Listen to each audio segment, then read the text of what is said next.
క్రైస్తవం దేవుని స్తోత్రము. మరొకసారి మనము సాయంత్రం వేళ దేవుని పాదశానికి రావటానికి దేవుడిచ్చిన అవకాశం బట్టి నేను దేవునికి వందనాలు చెల్లిస్తూ ఉన్నాను. ముఖ్యంగా ఈరోజు మరి 2వ సెక్షన్లో మనము 5 గంటల వరకు మరి మీటింగ్ ఉంటుంది. 5 తర్వాత మళ్ళీ 1 గంట బ్రేక్ ఉంది. తర్వాత మళ్ళీ మనం ఏం చేద్దాం, 6:30 అట్లా తొందరగా పెట్టుకుంటే వీళ్ళు కూడా తొందరగా పోవడానికి ఉంటుంది, చీకట్లో వీళ్ళు ఇబ్బంది కాకుండా. అందుకే కొంచెం 5 తర్వాత ఒక చిన్న బ్రేక్ ఉంటుంది. ఆ బ్రేక్ తర్వాత మళ్ళీ ఇంకో చిన్న మీటింగ్ ఉంటుంది. తర్వాత మళ్ళీ ఏం చేద్దాం, మళ్ళీ రేపు నష్టంలో ఉంటుంది. కాబట్టి అవన్నీ మీరు దృష్టిలో పెట్టుకొని ప్రార్థన పూర్వకంగా. అయితే ఇప్పుడు దేవుని వాక్యంలో నుండి ఒకసారి 1 యోహాను 5వ అధ్యాయము 3వ వచనాన్ని ఒకసారి మనం చదువుకున్నాం. 1 యోహాను 5వ అధ్యాయం 3వ వచనం.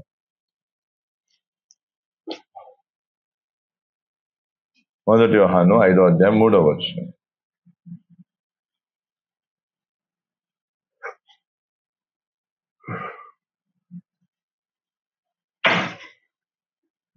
మనం ఆయన ఆజ్ఞలను గైకొనుటయే దేవుని ప్రేమించుట. ఆయన ఆజ్ఞలు భారమైనవి కావు. ఇక్కడ మనం చూస్తే దేవుణ్ణి ప్రేమించటం అనేది ఎలా తెలుస్తుంది? దేవుడు మనల్ని ప్రేమించిన కారణాన్ని బట్టి దేవుని ప్రేమ మనం ఎట్లా తెలుసుకుంటాం, తర్వాత మనం దేవుణ్ణి ప్రేమించటం అనేది ఎట్లా తెలుస్తుంది? ఈ 2 విషయాలు మనం చక్కగా అర్థం చేసుకోవాలి. దేవుడు మనల్ని ప్రేమించినట్టుగా మనం ఎట్లా తెలుసుకుంటున్నాం? అదే యోహాను సువార్త 3:16 ఏమని రాస్తుంది? ఆయన మనల్ని ప్రేమించి ఏం చేశాడు?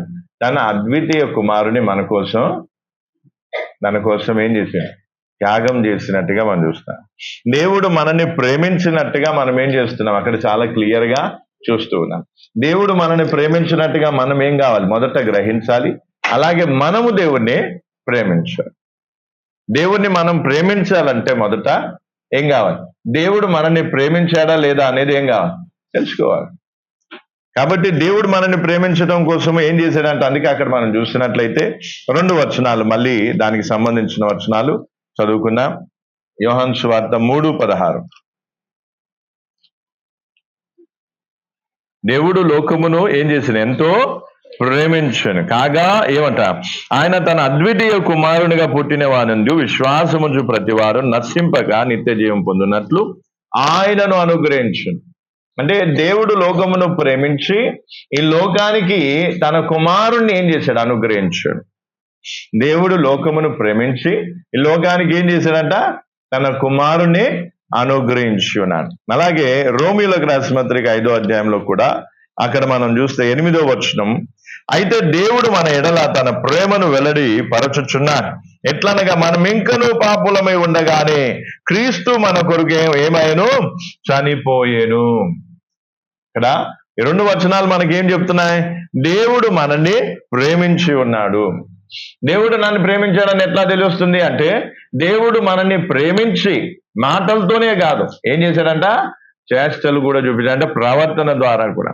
యేసు ప్రభు మనల్ని ప్రేమిస్తున్నానని చెప్పి ఏం కాలేదు, పరలోకంలో కూర్చోలేదు. ఆయన ఏం చేశాడంట? మనల్ని ప్రేమించిన కారణాన్ని బట్టి ఈ లోకానికి వచ్చి ఈ లోకములో మన కోసం ఏం చేశాడు? ప్రాణం త్యాగం చేశాడు. అంటే మన కోసము చనిపోయినట్టుగా, మన కోసము ప్రాణ త్యాగం చేసినట్టుగా మనం చూడవచ్చు. కాబట్టి మొదట మనం అర్థం చేసుకోవాల్సింది ఏంటంటే, మనం దేవుని ప్రేమించేది ఎట్లాగా, తర్వాత దేవుడు మనల్ని ఎట్లా ప్రేమించాడు.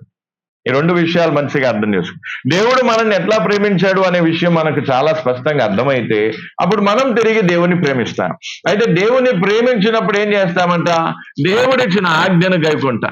నీవు దేవుని ప్రేమిస్తున్నట్టుగా ఎట్లా తెలుస్తుంది అంటే, దేవుడిచ్చిన ఆజ్ఞను నువ్వు గైకొంటావు. అయితే దేవుడు మనల్ని ప్రేమించినట్టుగా ఎట్లా తెలుస్తుందంటే, దేవుడు మన కోసం ఏం చేశాడంట? తన ప్రియ కుమారుని లోకానికి పంపించున్నాడు. ప్రభువైన యేసుక్రీస్తుని లోకానికి పంపించి ఆయన ఈ లోకానికి వచ్చి ఏం చేశాడు? చనిపోయాడు. ఎవరి కోసము? పాపులమైన మన కోసం ఆయన చనిపోయినట్టుగా చూస్తున్నాం. కాబట్టి దేవుని ప్రేమను మనం ఏం కావాలి? దేని ద్వారా తెలుసుకోవచ్చు? దేని ద్వారా? యేసు ప్రభు యొక్క ప్రాణ త్యాగం ద్వారా మనకు తెలుస్తుంది ఆయన మనల్ని ఎంతగా ప్రేమిస్తూ ఉన్నారు. కాబట్టి దేవుడు నిన్ను ప్రేమిస్తున్నాడా లేదా అనటానికి ఏం లేదు, సందేహమే లేదు. ఎందుకంటే ఆయన మనని ప్రేమించిన కారణాన్ని బట్టి తన ఏమంటారు అద్వితీయ కుమారుడైన ప్రభు యేసుక్రీస్తుని లోకానికి పంపించి ఆయన మన కోసం వచ్చి ఏం చేశాడంట, మనం పాపులమైన మన కోసం ప్రాణము పెట్టినట్టుగా సెలవు మీద చనిపోయినట్టుగా మనం చూస్తున్నాం. కాబట్టి మొదట మనం ఏం చేయాలి, దేవుడు నన్ను ప్రేమిస్తున్నాడనే విశ్వాసం, లేదా దేవుడు నన్ను ప్రేమించాడనే సంగతి ఏం కావాలి, గ్రహించాలి. ఈ రోజు చాలా మంది ఏం చేస్తారు, దేవుణ్ణి ప్రేమించలేకపోతారు. దేవుణ్ణి ఎందుకు ప్రేమించలేకపోతున్నా, దేవుణ్ణి తిరిగి ఎందుకు ప్రేమించలేకపోతున్నా అంటే ఆయన ప్రేమ నువ్వు ఇంకా గ్రహించలేదు, ఆయన ప్రేమ యొక్క రుచి ఇంకా నువ్వు చూడలేదు, ఆయన ప్రేమ యొక్క శ్రేష్టత ఇంకా నీకు అర్థం కాలేదు. అందుకే ఇక్కడ ఏముంది, దేవుని ఆజ్ఞలు గైకొనటమే ఆయనను ప్రేమించటం.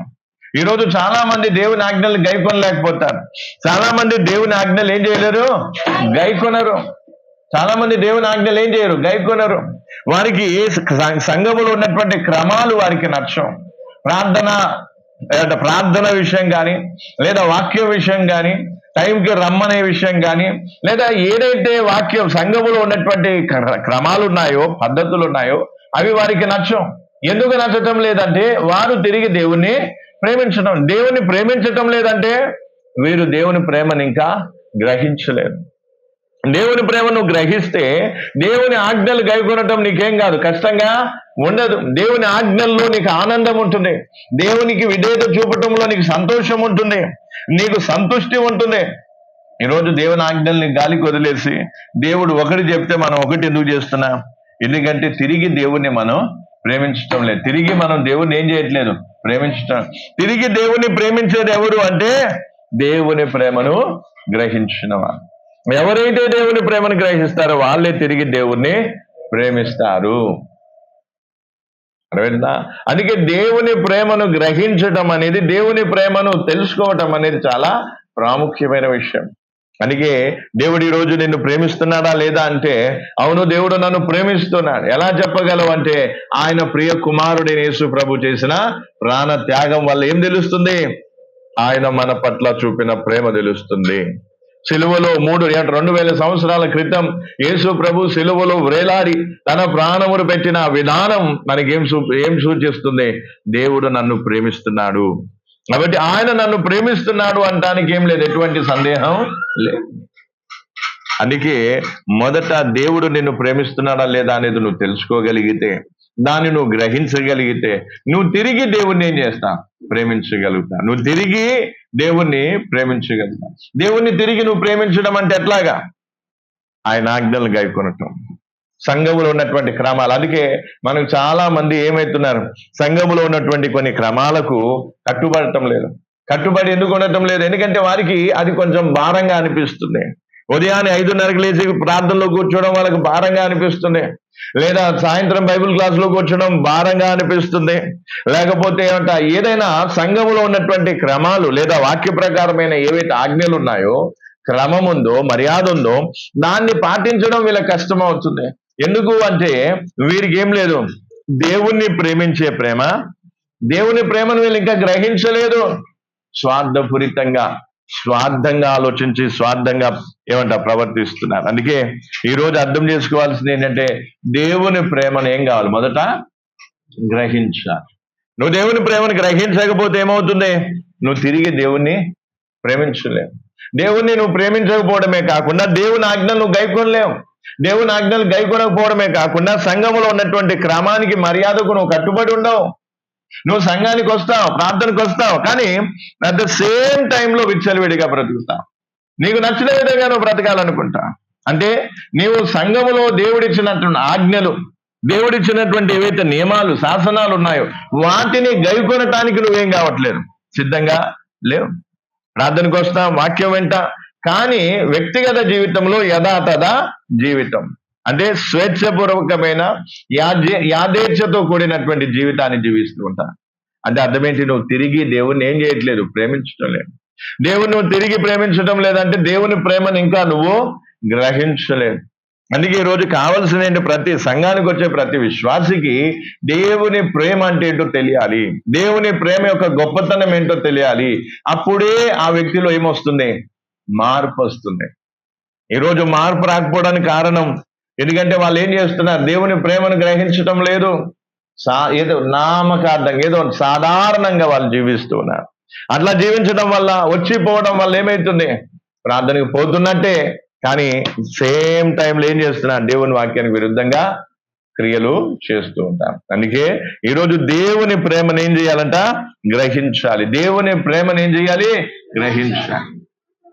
అందుకే బుద్ధి మనోనేతరాలు తెరవబడటానికి ప్రార్థన చేయాలి. ప్రభు, నీ ప్రేమను నేను గ్రహించుటకు, నీ ప్రేమను నేను గ్రహించుటకు నాకు సహాయం చేయమని దేవుణ్ణి వేడుకోవాలి. అందుకే పౌలు కూడా ఒకప్పుడు దేవుని ప్రేమను గ్రహించినప్పుడు యేసు ప్రభువుకి ఏం కాలేదు, ఆయన లోపం లేదు, ఆయన ఆయన ఆజ్ఞలకు లోపం లేదు, ఆయన సేవ కోసం ఆయన రాలేరు.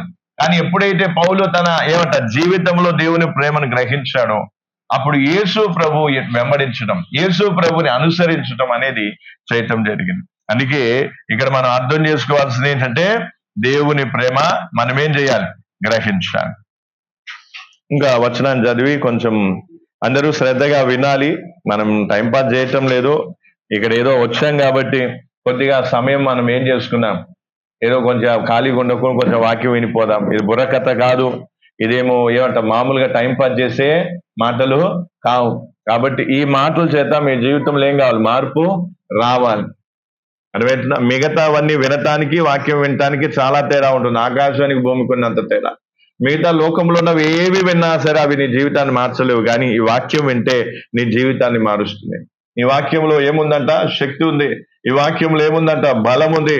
ఈ వాక్యం నిన్ను, నీ కుటుంబాన్ని మార్చే సామర్థ్యం ఈ వాక్యంలో ఉంది. అందుకే శ్రద్ధగా వాక్యం వినాలి.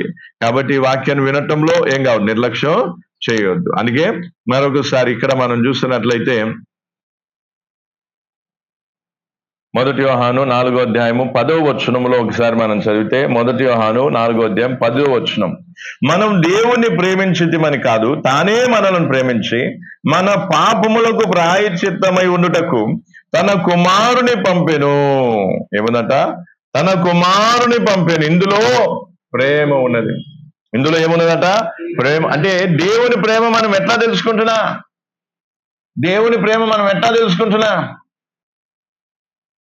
చెప్పాలి. దేవుని ప్రేమ ఎట్లా తెలుసుకుంటున్నా,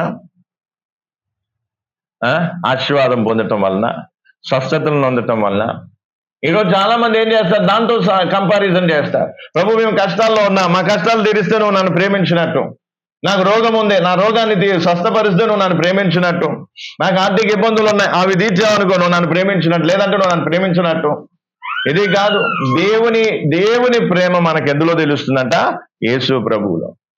యేసు ప్రభు ఈ లోకానికి రావటం, యేసు ప్రభు సెలవు మీద మరణించడం అనేది దేవుని ప్రేమను మనకు సూచిస్తుంది, చూపిస్తుంది.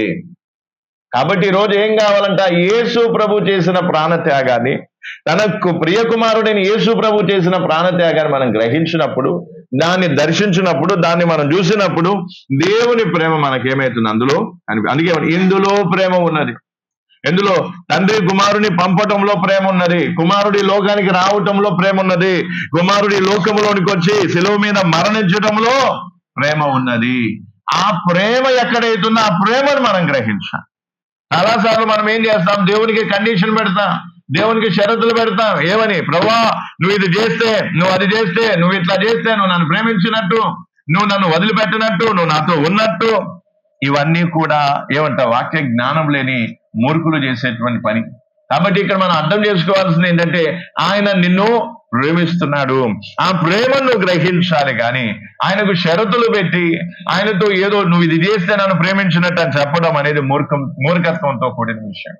అందుకే ఇక్కడ మనం అర్థం చేసుకోవాల్సింది ఏంటి, ఈ లోకాన్ని దేవుడు ప్రేమించిన కారణం బట్టి లోకానికి కావలసిన ఎవరిని, రక్షకుని అనుగ్రహించాడు, తన ప్రియ కుమారుణ్ణి పంపించాడు, తన ప్రియ కుమారుణ్ణి లోకానికి పంపించాడు. ఆయన ఈ లోకానికి వచ్చి తండ్రి ప్రేమను చూపించాడు. ఎందులో, సిలువలో మరణించి తండ్రి ప్రేమను చూపించాడు. కాబట్టి ఈరోజు నువ్వు తిరిగి దేవుని ప్రేమించలేకపోతున్నావంటే, ఆయన ఆజ్ఞలకు నువ్వు కట్టుబడలేకపోతున్నావంటే, ఆయన చిత్తానికి నువ్వు కట్టుబడలేకపోతున్నావంటే, యాదేచ్ఛగా ఇష్టారాజ్యంగా నువ్వు బ్రతుకుతున్నావంటే అర్థమేంటిది, నువ్వు ఇంకా దేవుని ప్రేమను గ్రహించలేదు. దేవుని ప్రేమను గ్రహిస్తే దేవుని ఆజ్ఞలకు నువ్వు కట్టుబడి ఉంటా. ఎందుకు, ఆయన ప్రేమను నువ్వు గ్రహించిన కారణం నువ్వు తిరిగి ఆయనను ప్రేమిస్తా. ఆయనను ప్రేమించేటప్పుడు ఆయన చెప్పిన మాటకు నువ్వు కట్టుబడి ఉంటా. ఆయన చెప్పిన ఆజ్ఞకు నువ్వు కట్టుబడి ఉంటావు.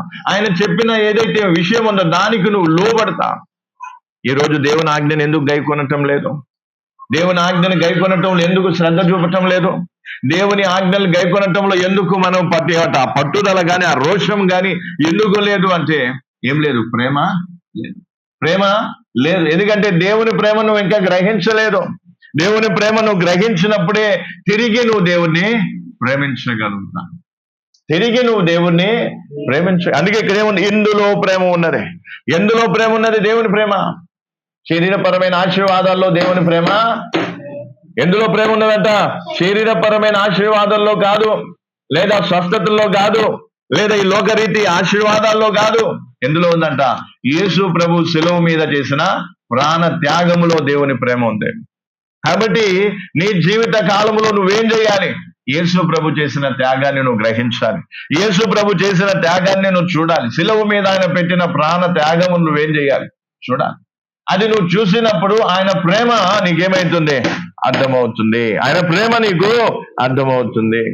కాబట్టి ఎందులో అయితే ప్రేమ ఉందో దాన్ని నువ్వేం చేయాలి? చూడాలి. నేను లోకరీతిగా నీకు శరీరపరమైన స్వస్థతలు, ఆరోగ్యాలు, ఆశీర్వాదాలు ఇవన్నీ ఇస్తే అందులో దేవుని ప్రేమ ఉంది అనుకోవడం మూర్ఖత్వం.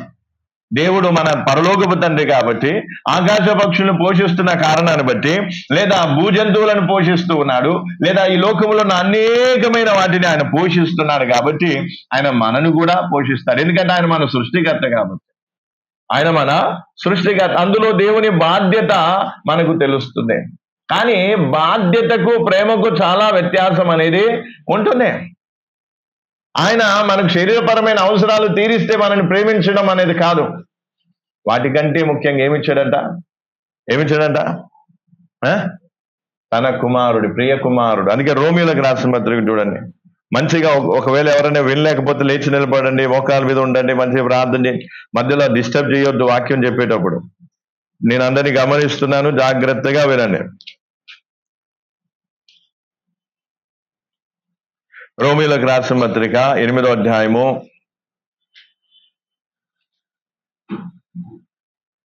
32వ వచనం. రోమియోలకు రాసిన పత్రిక 8వ అధ్యాయం 32. ఇక్కడ మనం చూస్తే, తన సొంత కుమారుని అనుగ్రహించుటకు వెనుక తీయక మనందరి కొరకు ఆయనను అప్పగించిన వాడు ఆయనతో పాటు సమస్తమును మనకెందుకు అనుగ్రహింపడు? తన సొంత కుమారుని అనుగ్రహించుటకు వెనుక తీయక మనందరి కోసము ఏం చేస్తున్నాడంట? ఆయనను అప్పగించి ఉన్నాడు. అంటే యేసు ప్రభుని ఏం చేశాడు? మన కోసము అప్పగించి ఉన్నాడు. యేసు ప్రభుని తండ్రి మన కోసము మరణానికి, శిలువ మరణానికి అప్పగించి ఉన్నాడు. శ్రమలకు అప్పగించి ఉన్నాడు. నానా విధాల హింసలకు అప్పగించి ఉన్నాడు. ఎందుకంటే మనల్ని ప్రేమించిన కారణం. అందుకే ఇక్కడ ఏమంట? వెనుక తీయక. ఏమంట? అనుగ్రహించుటకు వెనుక తీయక. యేసు ప్రభుని అనుగ్రహించకుండా తండ్రి ఆపొచ్చు. యేసు ప్రభుని ఈ లోకానికి పంపకుండా తండ్రి ఉండొచ్చు. కానీ ఆయనలో ఉన్నటువంటి ప్రేమ ఏం చేసిందంట? ఆయనను బలవంతం చేస్తున్నాడు. ఆయనలో ఉన్నటువంటి ప్రేమ ఏం చేసిందంట? ఆ ప్రేమను బట్టి తన కుమారుని లోకానికి పంపించి ఉన్నాడు. తన ప్రేమను బట్టి కుమారుని లోకానికి ఎందుకంటే ఒకవేళ నా కుమారుడి లోకంలోకి పోకపోతే, ఈ లోకం కోసం ఆయన ప్రాణ త్యాగం చేయకపోతే ఈ లోకం ఏం కాదు? రక్షింపబడదు. ఈ లోకం ఏం కాదు? నా ప్రేమను తెలుసుకోదు. ఈ లోకం ఏం కాదు? నరకము నుండి తప్పింపబడదు. ఈ లోకం ఏం కాదు? పరలోక రాజ్యానికి రాదు. కాబట్టి ఆయన తండ్రి ఏం చేశాడంట? తన సొంత కుమారుని లోకానికి పంపించడానికి ఏం చేశాడంట? వెనక తీయలేదు. అనుగ్రహించడానికి ఏం కాలేదు? వెనక తీయలేదు. ఎందుకంటే తండ్రిలో లోకం పట్ల అంత ప్రేమ ఉంది. ఆ ప్రేమ బలవంతం పెట్టిన కారణాన్ని బట్టి, ఆ ప్రేమ కారణాన్ని బట్టి ఆయన తన కుమారుని లోకానికి పంపించి ఉన్నాడు. ఒకవేళ యేసు ప్రభు ఈ లోకానికి రాకపోయి ఉంటే ఈ రోజు మనం ఈ విధంగా కూర్చునే వారమే కాదు. ఈ రోజు మన జీవితంలో ఎంత మార్పు వచ్చేదే కాదు. మనం ఇంకా పరలోక రాజ్యానికి వెళ్తామనే నిరీక్షణ కూడా మనకు కలిగేదే కాదు. ఎందుకు అంటే యేసు ప్రభుని లోకానికి తండ్రి పంపించాడు. తండ్రి లోకానికి ఎందుకు పంపించాడు? నన్ను ప్రేమిస్తున్న కారణం బట్టి. కాబట్టి యేసు ప్రభు చరిత్రలో యేసు ప్రభు ఈ లోకానికి వచ్చినట్టుగా రుజువుపరచబడింది. కాబట్టి యేసు ప్రభు ఈ లోకానికి రావటం మనకేం తెలియజేస్తుంది? పరలోకములో ఉన్న తండ్రి మనల్ని ప్రేమిస్తున్నాడు. యేసు ప్రభు ఈ లోకానికి రావటంలో ప్రేమ ఉన్నది. ఆ ప్రేమను మనం ఏం చేయాలి? గ్రహించాలి. ఆ ప్రేమను మనం ఏం చేయాలి? గ్రహించాలి. ఒకవేళ దేవుని ప్రేమ నువ్వు గ్రహించకపోతే నువ్వు సరి అయిన క్రైస్తవుని కాలేవు, సరి అయిన విశ్వాసుని కాలేవు, దేవుని మార్గంలో నమ్మకంగా నడవలేవు. చాలా మంది ప్రార్థనకు రానైతే వస్తారు, కానీ తర్వాత వాళ్ళకి నచ్చినట్టుగా జీవిస్తారు. అది సరి అయిన క్రైస్తవ జీవితం కాదు. అది సరి అయిన నమ్మకమైన క్రైస్తవులు చేసే పని కాదు. నమ్మకమైన వారు చేసే వాళ్ళు ఏం చేస్తారు? ఆయన నన్ను ప్రేమించాడు కాబట్టి నేను తిరిగి ఆయనను ప్రేమిస్తాను, కాబట్టి ఆయన ఆజ్ఞలు గైకొనటంలో నేను నమ్మకంగా ఉంటాను, ఆయన శాసనాలు గైకొనటంలో నేను నమ్మకంగా ఉంటాను, ఆయన చిత్తాన్ని నెరవేర్చడంలో నేను నమ్మకంగా ఉంటానని ప్రతి దాంట్లో వారు నమ్మకంగా ఉంటారు.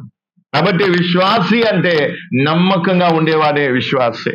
మాట యందు, చూపు యందు, ప్రవర్తన యందు, నడవడిలో అన్నిట్లో నమ్మకంగా ఉండేవాడే విశ్వాసి. కాబట్టి ఈరోజు చాలా మంది ఏమవుతున్నారు? ఆజ్ఞలు గైకొనటంలో విఫలమవుతున్నారు. ఎందుకు ఆజ్ఞలు గైకొనలేకపోతున్నావు? ఒక్కసారి ఆలోచించు. ఎందుకు నువ్వు ఆజ్ఞలు గైకొనటం? వాక్యం ఏమని చెప్తున్నాయి? ఆయన ఆజ్ఞలు గైకొనటమే దేవుణ్ణి ప్రేమించుట. దేవుని ఆజ్ఞలు గైకొనటం అనేదే దేవుని ప్రేమించుట.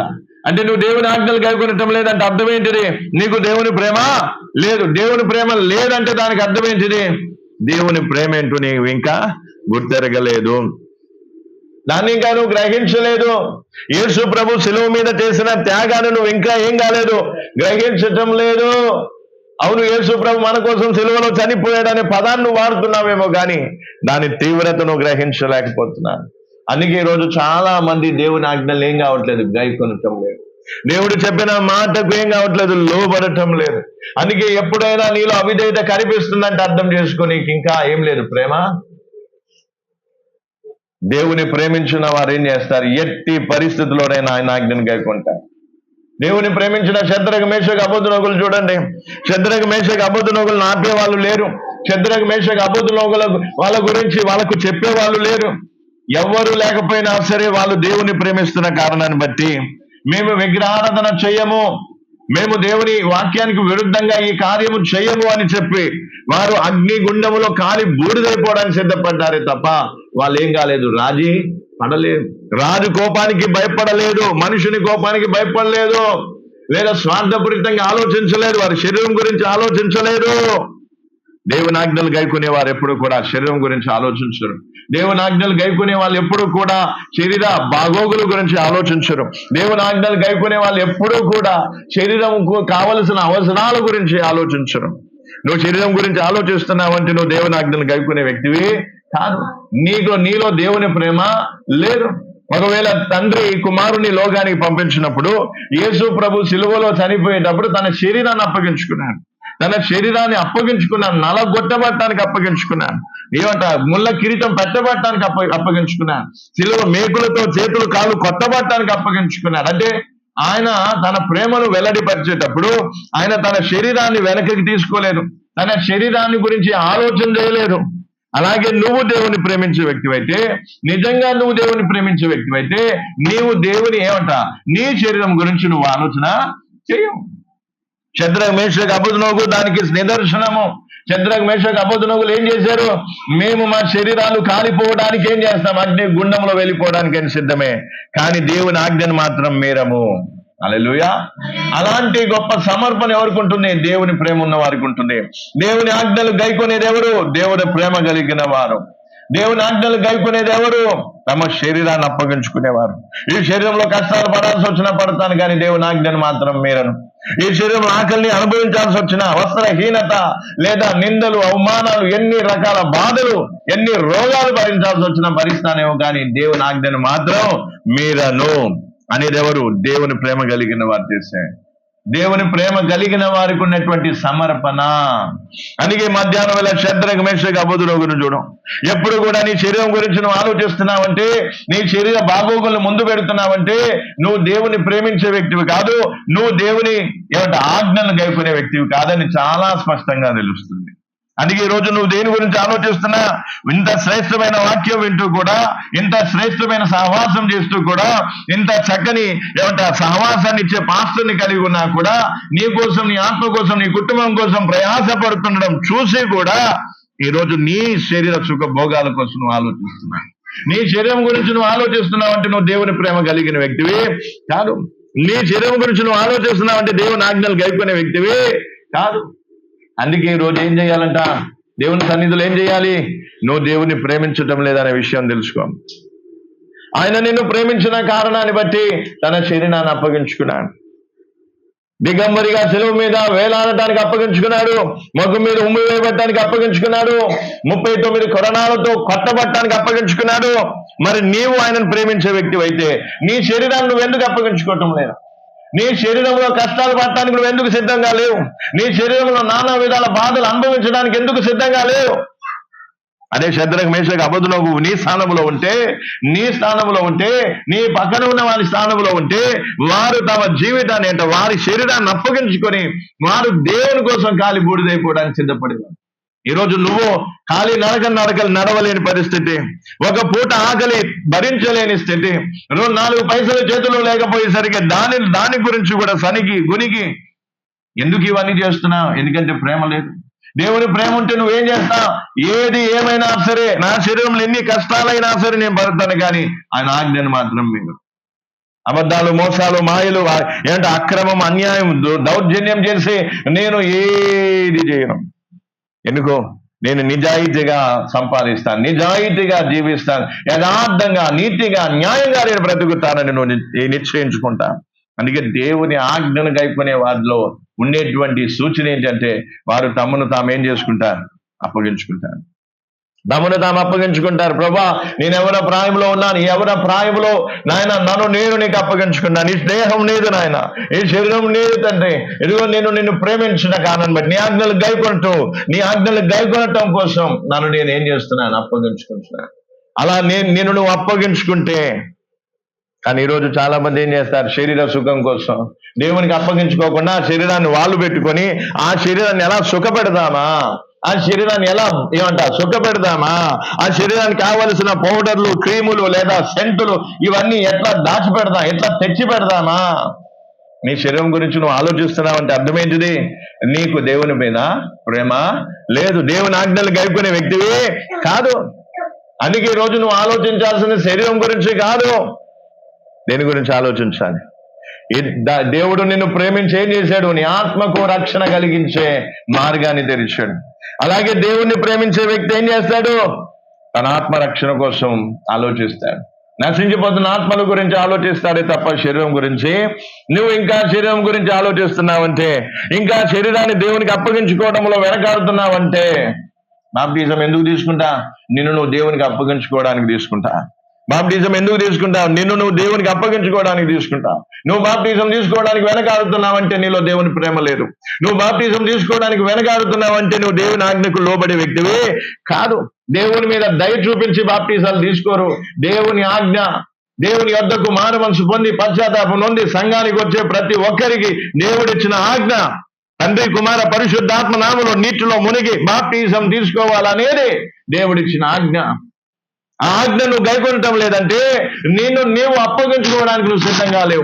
ఇంకా నువ్వు పాపంలో బ్రతకాలనుకుంటున్నావు, నీ శరీరాన్ని సుఖపెట్టాలనుకుంటున్నావు. అందుకే నీ శరీర సుఖం కోసమో, నీ శరీర అవసరాల కోసమో, నీ శరీర బాగోగుల కోసమో నువ్వు ఆలోచిస్తున్నావే కానీ బాప్టిజం గురించి నా చింత నీకు లేదు. అయ్యా, నేను అప్పగించుకుంటాను, ఇదిగో నేను నా అనుదిన సిలువను మోసుకొని ఇదిగో నేను నీ సాక్షిగా బ్రతుకుతాను అని నిన్ను నువ్వు అప్పగించుకునే సమయం ఇది. కానీ నిన్ను నువ్వు ఎందుకు అప్పగించుకోవటం లేదు? బాప్టిజం తీసుకొని శద్రకు మేషకు అబద్ధనోగులు తమను తాము ప్రాణం పోయి తమను తాము ఏం చేసుకున్నారు? అగ్నికి ఆహుతి అయిపోవడానికి సిద్ధపడ్డారు. అంటే బాప్టిజమే తీసుకొని వారికి అంత సమర్పణ ఉంటే ఈ రోజు నువ్వు బాప్టిజం తీసుకోవాల్సిన నీకు, లేదా బాప్టిజం తీసుకున్న నీకు ఇంకెంత గొప్ప సమర్పణ ఉండాలి? వారికి పూర్తిగా దేవుని ప్రేమ పూర్తిగా వెల్లడి పరచబడలేరు, కానీ నీకు దేవుని ప్రేమ పూర్తిగా వెల్లడి పరచబడింది. దేవుని ప్రేమ పూర్తిగా వెల్లడి, అంత గొప్ప ప్రేమ నీకు వెల్లడిపరచబడిన తర్వాత కూడా ఇంకా నీవు ఏమవుతున్నా? నీవు ఇంకా స్పందించకుండా ఉంటున్నావంటే దాన్ని ఏ విధంగా అర్థం చేసుకోవాలో నీకే తెలియాలి. అందుకే ఈ రోజు అర్థం చేసుకోవాల్సింది ఏంటి? నీ దేహాన్ని నువ్వు సమర్పణ చేసుకోవాలి. నువ్వు దేవునికి అప్పగించుకోవాలి. ప్రభువా, ఈ దేహంలో నేను పాపము చేయను, ఈ దేహాన్ని పాపముకు అప్పగించుకోను, ఈ దేహాన్ని ఇచ్చలు కోరికలకు నేను అప్పగించుకోను. ఇది నీవు సృష్టించింది నాయన, నా తల్లి గర్భంలో నీవు నిర్మించిందయ్యా. ఈ కనులకు నీవే సృష్టికర్తవు, ఈ చెవులకు నీవే సృష్టికర్తవు, ఈ కాళ్ళకి చేతులకు నువ్వే సృష్టికర్తవు. నీకే నా మీద హక్కు ఉంది తండ్రి. కాబట్టి నీ అధికారానికి నేను లోబడుతూ నేను నీకు అప్పగించుకుంటున్నాను. నీవు నా రక్షణకర్తవు, నీవు నా కోసం ప్రాణం పెట్టి ఉన్నా, నా జీవితాన్ని నీకు అప్పగించుకున్నా, నా శరీరాన్ని నీకు అప్పగించుకుంటున్నాను అని ఎవరైతే అప్పగించుకుంటారో అప్పుడు అలాంటి వారిని చూసి పరలోకంలో శద్రక మేషక అబేద్నెగోలు ఏం చేస్తారు? అలాంటి వారిని చూసి పరలోకంలో శద్రక మేషక అబేద్నెగోలు ఏం చేస్తారు? తలదించుకుంటారు.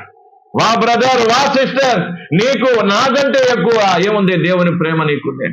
మేమే దేవుని కోసం ప్రాణ త్యాగం చేశామనుకున్నాం, కానీ మేము ఒక్కసారే మమ్మల్ని మేము అప్పగించుకున్నాం ఆహుతి అయిపోవడానికి. కానీ నువ్వు ప్రతి దినం నువ్వు అప్పగించుకొని దేవుని కోసం నువ్వు బ్రతికిన జీవితం నిజంగా ఆశ్చర్యమే అని చెప్పి వారు పరలోకంలో నిన్ను తారీఫ్ చేయాలి. వారు పరలోకంలో నేను చూసి తలదించుకోవాలి, నీ అంత గొప్ప సమర్పణ మాకు లేదు అని చెప్పాలి.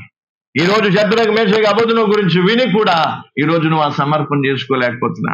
ఈ రోజు నీ శరీరం గురించిన ఆలోచన, నిద్ర కావాలి, టైంకి అన్నం కావాలి, ఖర్చులు పెట్టుకోవడానికి డబ్బులు కావాలి, పడుకోవడానికి మంచి పరుపు కావాలి, తిరగటానికి మంచి వాహనం కావాలి, శరీరకంగా అన్ని విధాల వసతులు నీకు కావాలి. అన్ని అనుభవించి నువ్వు ఎట్టుపోదామని దేవుని ప్రేమని ఎరగని కారణాన్ని బట్టి నువ్వేం చేస్తున్నావు? ఈ లోకాన్ని ప్రేమిస్తున్నావు, నీ శరీరాన్ని ప్రేమిస్తున్నావు, శరీరాన్ని సుఖపెట్టడంలో ఉన్నావు. నువ్వు ఈ శరీరాన్ని ఎంత సుఖపెట్టినా సరే ఏదో ఒక రోజు ఈ శరీరం నేను మోసం చేస్తుంది. లోకం అంతట్లో మోసం చేసే వాళ్ళందరిలో నెంబర్ 1 మోసగాడు ఎవరు? నీ శరీరమే. నువ్వు అనుకోవచ్చు, నేను ఏదో చేస్తానని శరీరంలో ఉన్నంత వరకు ఎన్నో ప్రణాళికలు వేస్తావు, కానీ ఆ శరీరం నిన్ను చెప్పా పెట్టకుండా ఏమైతుంది? వదిలేస్తుంది. నన్ను వదిలేయాల్సిందే, ఈ శరీరాన్ని విడిచిపెట్టాల్సిందే. శరీరం ఏమైపోతుంది? మట్టిలో కలవాల్సిందే.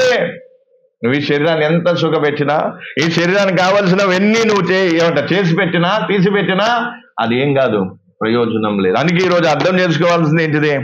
ఏమర్థం చేసుకోవాలి? చాలా మంది ఏమవుతారు?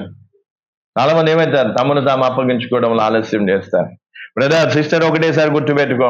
నువ్వు అనుకోవచ్చు నేనేమంటా ప్రార్థనకు పోతున్నాను, ప్రార్థనకి ఎట్లాగైతే పోతున్నా అట్లాగే తిరిగి ఇంటికి పోతానని నువ్వు అనుకోవచ్చు. కానీ ఏదో ఒక రోజు ఏదో ఒక ప్రార్థన ఏమైతుంది? నీ సమాధి కార్యక్రమంగా మారొచ్చు. ఈ సమాధి కార్యక్రమం, ఇప్పుడు ఈ మీటింగ్ నీకు సమాధి కార్యక్రమంగా మారితే నువ్వు ఎట్టుపోతావు? ఒకవేళ ఈ మీటింగ్ లోనే ప్రాణం పోతే నువ్వు ఎట్టుపోతావు? ఒకసారి నువ్వు ఆలోచించు. నువ్వు అనుకున్నాను తీసే కాదు, నేను పోయి వస్తాను అనుకున్నాను తీసే కాదు. గ్యారంటీ ఉందా? ఈ రోజు నువ్వు ప్రాంతంలో కూర్చున్నావు, తిరిగి జీవంతో లేస్తావని గ్యారంటీ ఉందా? ఎవరికి ఎటువంటి గ్యారంటీ? కాబట్టి ఈ రోజు నువ్వు ప్రార్థనకు వచ్చావు, ఇదే నీ సమాధి కార్యక్రమం అయితే, ఒకవేళ నిన్నే ఇదే ప్రార్థన సమాధి కార్యక్రమంగా మారితే అప్పుడు నువ్వు ఎట్టుపోతా. అందుకే ప్రియులారు, ఈ రోజు చాలా మందికి దేవుని ప్రేమ లేదు, దేవుని ఆజ్ఞకు లోబడే మనస్సు లేదు. అందుకే తమ శరీర బాగోగుల గురించి ఆలోచిస్తున్నారు. శరీరాన్ని సుఖపెట్టడంలో వీళ్ళు ఏం చేస్తున్నారు? నచ్చిన అన్నం, నచ్చిన ఆహార పదార్థాలు తినాలి, నచ్చిన బట్టలు వేయాలి, నచ్చిన రీతిగా వారికి ఉన్న కోరికల మేరకు జీవించాలి. ఇదే లక్ష్యంగా పెట్టుకొని చాలా మంది జీవిస్తున్నారు. కానీ ఒక దేవుని ప్రేమించే బిడ్డ, దేవుని ప్రేమించే వ్యక్తి ఏం చేస్తారు? తమ శరీరాన్ని అప్పగించుకుంటారు. కష్టపడటానికి, నిందలు పడటానికి, అవమానాన్ని భరించడానికి, నానా విధాల శ్రమలు, నానా విధాల రోగాలు, నానా విధాల పరిస్థితులను భరించడానికి తమ శరీరాన్ని అప్పగించుకుని ఏం చేస్తారు? ప్రభువా, ఈ దేహం ద్వారా నిన్ను మహింపరుస్తా, నేను నిన్ను ప్రేమిస్తున్నానంటానికి ఇదిగో నా జీవితమే నీకు ఇది నిదర్శనం. నా శరీరాన్ని చేతికి సమర్పించు. మనం శ్రమ పడేది ఎందులో? శరీరంలోనా లేకపోతే ఎందులో?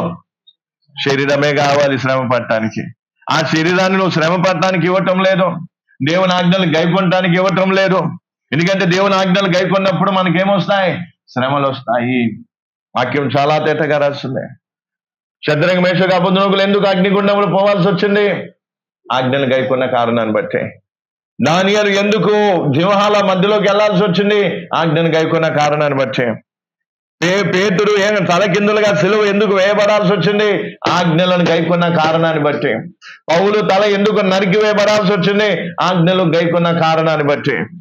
ఆజ్ఞలు గైకొన్న వారికి శరీరములు అనేకమైన ఏమొస్తాయి? శ్రమలు వస్తాయి. కానీ ఆ శ్రమలను సహించి భరించి దేవుని పట్ల నీకున్న ప్రేమను ఏం చేయాలి? నిరూపించాలి, చూపించాలి. ప్రభా, నేను నిన్ను ఇంతగా ప్రేమిస్తున్నా. నేను ప్రేమించక ముందే నువ్వు నన్ను ప్రేమించావు. నీ కోసం నేను ఏ త్యాగం చేయకముందే నీవు నా కోసం నీ కుమారుని త్యాగం చేశావు. ఇదిగో ఈ రోజు నేను నిన్ను ప్రేమిస్తున్నాను. ఇదిగో ఈ కష్టం ద్వారా నిన్ను ప్రేమిస్తున్నా, ఈ శ్రమల ద్వారా నేను ప్రేమిస్తూ ఉన్నాను. అందుకే బాప్టిజం తీసుకున్న వారు దేవుని ప్రేమించేవారు కాదు.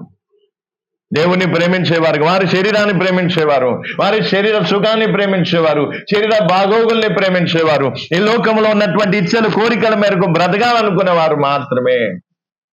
బాప్టిజం తీసుకున్నానంటే కాదు. యేసు ప్రభు దేవుడు కూడా ఏం చేశాడంట? సమయం వచ్చినప్పుడు తన కుమారుని లోకానికి పంపించునా. మరి నీకు బాప్టిజం ఏమిట? నువ్వు బాప్టిజం తీసుకోవడానికి సమయం రాలేదా? ఇంకా బాప్టిజం తీసుకోవడానికి సమయం రాలేదా? ఎన్నాళ్ళు శరీరంలో చేసిన పాపాలు చాలవా? శరీరాన్ని సొగబెట్టింది చాలదా? ఇకనైనా ఆత్మ గురించి ఆలోచించవా? ఇకనైనా నీ ప్రాణం గురించి ఆలోచించవా? అందుకే రోజు ఎంత చెప్పినా కూడా చాలా కొంతమందికి ఏం లేదు స్పందన. కాబట్టి ప్రియులారా, ఒకటే గుర్తుపెట్టుకోవాలి, నువ్వు విన్న ఈ వాక్యం నీకు తీర్పు కారణం అవుతుంది. నువ్వు విన్న వాక్యం ఏమైతుంది? తీర్పుకు. అందుకే ఈరోజు ఏం కావాలంట? ఇప్పుడు నేను అనగానే వెంటనే మీరు లైన్ కట్టి బాప్టిజం తీసుకుంటారని నేను ఎక్స్పెక్ట్ చేయట్లేదు. ఎందుకంటే మీ స్థితి ఏంటో నాకు తెలుసు. అందుకే ఈరోజు అర్థం చేసుకోవాలి, ఒకవేళ మీలో ఎవరైనా స్పందించి ఉంటే నేను ఆశ్చర్యపోవాల్సిందే. అందుకే ఈరోజు అర్థం చేసుకోవాల్సిన విషయం ఏంటిది? ఏం చేయాలి? నీ దేహమును దేవునికి సమర్పణ చేసుకోవాలి. నిన్ను అప్పగించుకోవాలి. నిన్ను దేవునికి అప్పగించుకున్నప్పుడే దేవుని ఆజ్ఞలు గైకొనగలుగుతావు. నిన్ను దేవునికి అప్పగించుకున్నప్పుడే దేవుణ్ణి నువ్వు ప్రేమించగలుగుతావు. నిన్ను దేవునికి అప్పగించుకున్నప్పుడే పాపము చేయకుండా పవిత్రంగా జీవించగలుగుతావు. నువ్వు ఉన్నదేమో పాపములో, నీ శరీరానికి పాపానికి నీ శరీరాన్ని అప్పగించుకొని నేను పాపం చేయకుండా ఉండాలంటే అది సాధ్యం గానే కాదు. నువ్వు అప్పగించుకుని దేనికి? పాపానికి అప్పగించుకున్నావు. అందుకే ఒకసారి దాన్ని రోమీయులకు రాసిన పత్రిక 6వ అధ్యాయం ఒకసారి చూడండి. రోమీయులకు రాసిన పత్రిక 6వ అధ్యాయము 13వ వచనం. రోమీయులకు రాసిన పత్రిక 6వ అధ్యాయం 13వ వచనం. మరియు మీ అవయవములను దుర్నీతి సాధనములుగా పాపమునకు అప్పగింపకుడి. అయితే మృతులలో నుండి సజీవులనుకొని మిమ్మల్ని మీరే దేవునికి అప్పగించుకోండి. మిమ్మల్ని మీరే దేవునికి ఏం చేయాలి? అప్పగించుకోవాలి. ఒకరి బలవంతంతో అప్పగించుకోవడం కాదు. నీవు దేవునికి అప్పగించుకునే మనసు ఎప్పుడు వస్తుంది? ఏ రోజు వస్తుంది? ఇంకా ఎన్ని ప్రసంగాలు వింటూ వస్తుంది? నువ్వు పాపానికి అప్పగించుకోవడంలో నీకు ఎలాంటి అభ్యంతరం లేదు. నువ్వు అబద్ధాలకు అప్పగించుకోవడంలో, నీ నాలుకతో అబద్ధం ఆడటంలో, మోసం చేయటంలో, అనేక రకాల పాపాలు చేయటంలో నీకు అభ్యంతరం లేదు. కానీ దేవునికి అప్పగించుకునే విషయంకి వచ్చేసరికి సాకులు, దేవునికి అప్పగించుకునే విషయంకి వచ్చేసరికి, బాప్టిజం తీసుకునే విషయంకి వచ్చేసరికి దానికి అనేకమైన కారణాలు, అనేకమైన సాకులను చెప్పి తప్పించుకోవడానికి ప్రయత్నం చేస్తా. అందుకే ఇక్కడ ఏమంట? మిమ్మును మీరే దేవునికి ఏం చేయాలి? అప్పగించుకోవాలి. ఒకరు బలవంతం పెడితే కాదు, భార్య బలవంతం పెడితే కాదు, భర్త బలవంతం పెడితే కాదు, పాస్టర్ బలవంతం పెడితే కాదు నిన్ను అప్పగించుకోవడం. నీకే రావాలి, నీ మనసులో రావాలి. నేను నా దేవునికి అప్పగించుకుంటాను. ఈ దేహానికి సృష్టికర్త నా దేవుడే, నాలో ఉన్న ప్రాణానికి సృష్టికర్త నా దేవుడే, నాలో ఉన్న ఆత్మకు సృష్టికర్త నా దేవుడే. కాబట్టి నేను నా దేవునికి అప్పగించుకుంటానని ఆ మనస్సు నీకే రావాలి. నీ అంతటా నీవే ముందుకు రావాలి. అదిగో పాస్టర్ అడుగుతున్నాడుగా, పాస్టర్ని సంతోష పెట్టడానికి నేను బాప్టిజం తీసుకుంటానంటే కాదు. భార్యను, భర్తను, పిల్లలను, వాళ్ళను, వీళ్ళను సంతోష పెట్టడానికి బాప్టిజాలు తీసుకుంటానంటే కాదు. అందుకే ఈ రోజు నీకు ఆ మనసు ఎందుకు రావటం లేదు? నువ్వు అప్పగించుకునే మనసు ఎందుకు రావటం లేదు? బాప్టిజం తీసుకోవడానికి నువ్వు అప్పగించుకునే మనసు ఎందుకు రావటం లేదు? ఎంతో మంది ప్రపంచవ్యాప్తంగా ఎంతో మంది రహస్యంగా బాప్టిజాలు తీసుకుంటున్నారు. ఎంతో మంది తమ ప్రాణాలకు తెగించి దేవునికి తమను తాము అప్పగించుకొని ఎన్నో శ్రమలు, ఎన్నో కష్టాలు పడి దేవునికి సాక్షులుగా ఈ లోకంలో బ్రతుకుతూ ఉంటే ఈ రోజు నీకేం ఆటంకం? నిన్ను నువ్వు దేవునికి అప్పగించుకోవడానికి నీకు వచ్చిన ఆటంకం ఏంటో ఒక్కసారి చెప్పు. నిన్ను నువ్వు దేవునికి అప్పగించుకొని నువ్వు బాప్టిజం తీసుకుంటే అందరు చూసిన వాళ్ళు సంతోషించడానికి సిద్ధంగా ఉన్నారు, చూసిన వాళ్ళు సంతోషించి గంతులేయడానికి సిద్ధంగా ఉన్నారు. కానీ నీకు మాత్రం నిన్ను నువ్వు దేవునికి అప్పగించుకునే మనసు రావటం లేదంటే నువ్వు ఇంకా పాపంలో బతకాలనుకుంటున్నా, ఇంకా నువ్వు పాపము చేయాలనుకుంటున్నా, పాపములో వచ్చే సుఖాన్ని అనుభవించాలనుకుంటున్నా, పాపంలో వచ్చే లాభాన్ని నువ్వు అనుభవించాలనుకుంటున్నావు. అందుకే నేను నువ్వు దేవునికి అప్పగించుకోవడానికి ఏమైతున్నా వెనకాడుతున్నా. బలవంతం పెట్టేది లేదు బ్రదర్. నువ్వు బాప్టిజం తీసుకున్నంత మాత్రాన మాకు పోయేది ఏమీ లేదు. బాప్టిజం తీసుకున్నంత మాత్రాన మాకు వచ్చే నష్టమేమీ లేదు. కానీ ఒకటి మాత్రం గుర్తుపెట్టుకో, ఇందాక నేను చెప్పినట్టుగా ఇదే వాక్యం దేవుడు ముందు పెడతాడు. నేను ఆ రోజు నీతో మాట్లాడాను, అయినా కూడా నిన్ను నువ్వు అప్పగించుకోలేదు. కాబట్టి నువ్వు చేసిన పాపానికి, నువ్వు చేసిన పాపపు క్రియలు ఇదిగో ప్రతిఫలం నిత్య నరకం. అందుకే ఈరోజు అర్థం చేసుకోవాల్సింది ఏంటి? నీవు దేవునికి ఏం చేయాలి? అప్పగించుకోవాలి. ఇన్ని ఏళ్ల నుంచి నువ్వు వాక్యం వింటున్నావు, ఎన్ని రోజుల నుంచి వాక్యం వింటున్నావు, ఎన్ని రోజుల నుంచి దేవుని వాక్యాన్ని వింటూ కూడా నీకు ఆ సమర్పణ రావటం లేదంటే ఇది ఆశ్చర్యం కలిగించే విషయమే, ఆశ్చర్యం కలిగించే విషయమే. అనేకమైన దేవుని కార్యాలు నీ జీవితంలో చూసావు, ఆయన ప్రేమను నువ్వు అనేక విధాలుగా నువ్వు అనుభవించావు, రుచి చూసావు. అయినా కూడా నిన్ను నువ్వు అప్పగించుకునే మనసు ఎందుకు రావటం లేదు? అందుకే ఇక్కడ ఏమంటా పౌలు ఏమంటున్నాడు? మిమ్మల్ని మీరే ఏం చేసుకోండి, దుర్నీతికి సాధనములుగా పాపములకు అప్పగింపకుడి, అయితే మృతుల్లో నుండి సజీవులం అనుకొని మిమ్మల్ని మీరే దేవునికి అప్పగించుకునుడి. మిమ్మల్ని మీరే దేవునికి ఏం చేయాలి? అప్పగించుకోవాలి. ఆ మనస్సు నీకు రావాలి. శద్రకు మేషకు అబోధనకులు ఒకరిని చూసి ఒకరు ఏం కాలేదు, తమను తాము అప్పగించుకోలేదు. వాళ్ళ ముగ్గురిలో ఏముంది? ఒకే రోషం, ఒకే సమర్పణ. శద్రకుని చూసి మేషకు సమర్పణ చేసుకోలేరు. వాళ్ళు ముగ్గురు ఒకేసారి ఏమయ్యారు? నిలబడ్డారు. వారిలో ఏముంది? తమను తాము దేవునికి అప్పగించుకోవాలి, తమను తాము దేవుని ఆజ్ఞలు గైకొనటానికి, దేవుని ప్రేమించడానికి తమను తాము అప్పగించుకోవాలనే ఆ రోషము వారిలో ఉన్న కారణాన్ని బట్టి, ఆ సమర్పణ వారిలో ఉన్న కారణాన్ని బట్టి ముగ్గురు ఏం చేశారు? ఒకరిని చూసి ఒకరు కాదు, వారికి వారే, ఒకరికి ఒకరు, ఎవరికి వారే ఏం చేసుకున్నారు? దేవుని ఆజ్ఞలు గైకొనటానికి సమర్పించుకున్నారు. అలాగే ఈ రోజు నీ భార్య సమర్పించుకోకపోవచ్చు. భర్తమైన నీవు ఎందుకు బాప్టిజం తీసుకోవడానికి ముందుకు రావటం లేదు? ఎందుకు నిన్ను నువ్వు అప్పగించుకోవడానికి ముందుకు రావటం లేదు? లేదా నీ కుటుంబ పెద్ద సమర్పణ చేసుకోకపోవచ్చు, కానీ నువ్వెందుకు రావటం లేదు? నీకు తోడు కావాలా? నీకు ఎవరో ఒకరు లైన్ కావాలా? లేదా నీ భుజం తట్టి నిన్ను బాప్టిజం తీసుకో, లేదా ఫలాంటి చేయమని నిన్ను ఎంకరేజ్ చేసే, మోటివేట్ చేసే వాళ్ళు కావాలా? అలాంటి వారు దొరకరు. అలాంటి వారిని లేకుండా దేవుడు చేస్తాడు. ఎందుకంటే నీకు నీవే సమర్పించుకోవడం అనేది సరి అయిన సమర్పణ. ఒకరు చెబితే చేసుకునే సమర్పణ సరి అయిన సమర్పణ. అందుకే నేను బాప్టిజం తీసుకోండి అని నేను బలవంతం చేయను. బాప్టిజం గురించి నేను ఒక్కసారి కాదు 1000 సార్లు నేను చెప్తాను. ఎందుకంటే దేవుని ఆజ్ఞ కాబట్టి. ఆ ఆజ్ఞను చెప్పినప్పుడు నేను బలవంతం పెడుతున్నట్టు కాదు, ఆ విషయాన్ని మీకు ఏం చేస్తున్నాను? జ్ఞాపకం చేస్తున్నాను, ఆ విషయాన్ని మీకు తెలియజేస్తూ ఉన్నాను. కాబట్టి నేను నిన్ను బలవంతం చేయటానికి విషయం చెప్పటం లేదు. అందుకే ఈరోజు ఒకటే గుర్తుపెట్టుకోవాలి, బాప్టిజం తీసుకోవడానికి నీకు నీవే దేవునికి ఏం కావాలి? అప్పగించుకోవాలి. తండ్రి తన కుమారుని అప్పగించి ఉన్నాడు. కుమారుడు తన శరీరాన్ని, దేహాన్ని, తన ప్రాణమును, సమస్తాన్ని ఏం చేశాడు? సిలువలో దేవుట అప్పగించుకొని ఉన్నాడు. వారు అప్పగించుకున్న కారణాన్ని బట్టి ఈ రోజు మనం ఈ విధంగా ఉన్నాం. మరి నిన్ను నువ్వు దేవునికి ఎందుకు అప్పగించుకోవటం లేదు?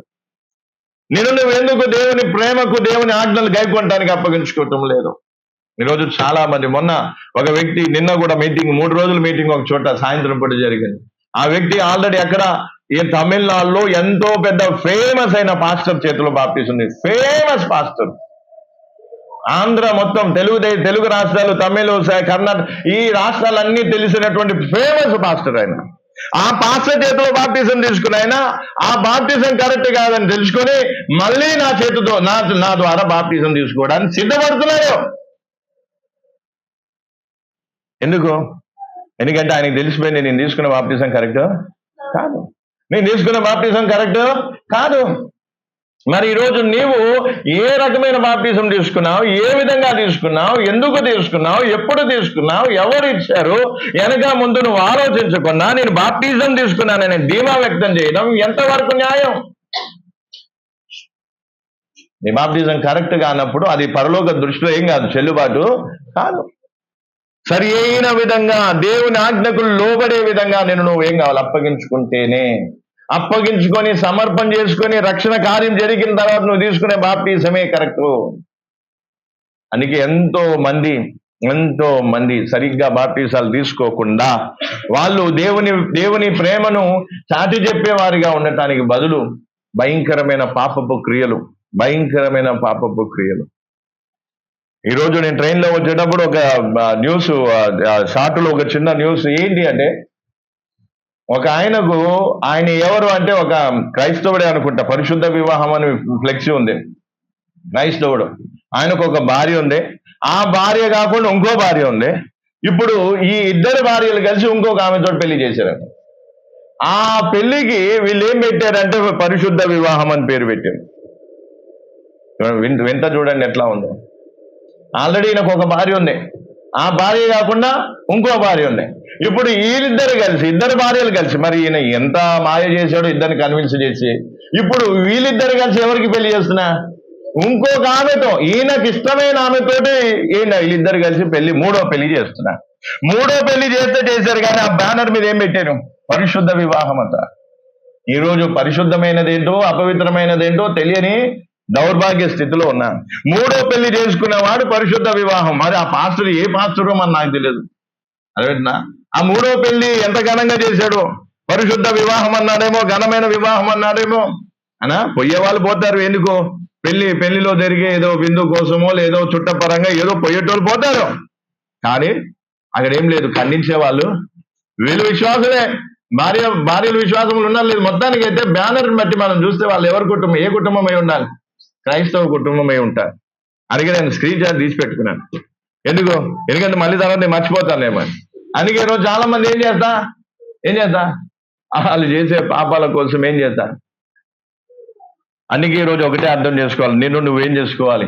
దేవునికి అప్పగించుకోవాలి. నువ్వు దేవునికి అప్పగించుకున్నట్లయితే నీవు దేవునికి అప్పగించుకున్నట్టు. అందుకే మిమ్మల్ని మీరే నువ్వు రావాలి ముందుకే. బాప్టిజం అనేది ఒకరు ఒత్తిడి చేస్తే వచ్చేది కాదు. బాప్టిజం తీసుకోమని పదే బలవంతం పెడితే వచ్చేది కాదు. నీకు మనసులో కలగాలి. కొంతమంది ఏమంటారు, నేను ఒకరు బలవంతం చేస్తే తీసుకోను, నేను నా అంతా నాకు కలిగితే నేను బాప్టిజం తీసుకుంటానంటే ఒకే ఒక ప్రశ్న, నీ అంతా నీకు ఎప్పుడు కలుగుతుందో చెప్పు నాకు. ఇన్ని ప్రసంగాలు విన్నా కూడా నీకు బాప్టిజం తీసుకోవాలని మనసు నీకు రాలేదంటే నీకు జిందగీలో ఎప్పుడు వస్తుందో నాకు ఒక్కసారి చెప్పు. ఏ రోజు వస్తుంది? బాప్టిజం గురించి చెప్పినావు, బాప్టిజం తీసుకోమంటే నువ్వు చెప్తే నేను తీసుకోను. ఎందుకంటే ఈ వాక్యం మనకి సగమే అర్థమైంది, మొత్తం అర్థం కాలేదు. సగం అర్థమైంది. అందుకేమంట, నువ్వు చెప్తే నేను తీసుకోను, నా అంతటి నాకు రావాలి. అదే మరి నీ అంతటి నీకు ఎప్పుడు వస్తుందో చెప్పు. చెద్దరిక మేసరికి అబద్ధులు ఏమంటున్నారు, రాజా ఆ అగ్నిగుండంలో పడే మనసు మాకు లేదు, ఆ మూడు మాకు లేదు, వారం తర్వాత మేము వచ్చి అగ్నిగుండంలో పడతామన్నారా? వాళ్ళు తమను తాము అప్పగించుకోవడంలో ఏం చేశారు? అప్పటికప్పుడే సమర్పణ చేసుకున్నారు. అలాగే బాప్టిజం అనేది, రక్షింపబట్టం అనేది, పాప క్షమాపణ అనేది, రక్షణ కార్యం ఏదైతుందో అది అప్పటికప్పుడే జరిగేది. ఎప్పుడో అప్పటికప్పుడే జరిగేది. సమర్పణ అనేది అప్పటికప్పుడే చేసుకోవాలి. నీవు సమర్పణ చేసుకోవడంలో ఆలస్యం చేసిన కొద్దీ నీ హృదయం ఏమైతుంది? కఠినమైపోతుంది. హృదయం కఠినమైపోయింది అనుకో, అప్పుడు ఏమైతా? బాప్టిజం కాదు కదా, దేవుని కూడా ఇక లెక్క చేయవు, పాస్టర్ని కూడా లెక్క చేయవు, నెమ్మదిగా వాక్యాన్ని కూడా లెక్క చేయవు. ఈ వాక్యాన్ని, ఈ బైబుల్ని తీసుకుపోయి ఏం చేస్తావు? పడేస్తా, విసిరేస్తావు, బైబుల్ని చింపేస్తా. బైబుల్ తీసుకొని బయట పడేసిన ఆశ్చర్యం ఏమి లేదు, పాస్టర్ని బూతులు తిట్టిన ఆశ్చర్యం ఏం లేదు, సంఘంలో ఉన్న విశ్వాసుల్ని గలీజ్ మాటలు ఏమన్నా కూడా ఏం చేసిన ఆశ్చర్యం లేదు. ఎందుకంటే ఏమైంది? హృదయం ఏమైపోయింది? అందుకే ప్రియులారు ఈరోజు అర్థం చేసుకోవాల్సింది ఏంటిది? ఏమర్థం చేసుకోవాలి? నువ్వు అప్పగించుకోవాలి. ఏం చేయాలి? నీవు అప్పగించుకోవాలి. నీకు నీవే.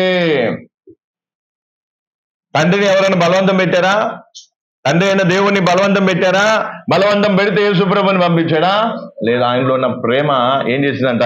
బలవంతం పెట్టింది. ఆయనలో ఉన్న ప్రేమ యేసుప్రభుని లోకానికి మన కోసము అప్పగించడానికి, మనకు అనుగ్రహించడానికి బలవంతం పెట్టింది. అందుకే తండ్రి ఏం చేశాడు? ఆ ప్రేమను బట్టి మనల్ని తండ్రి కుమారుని లోకానికి పంపించాడు.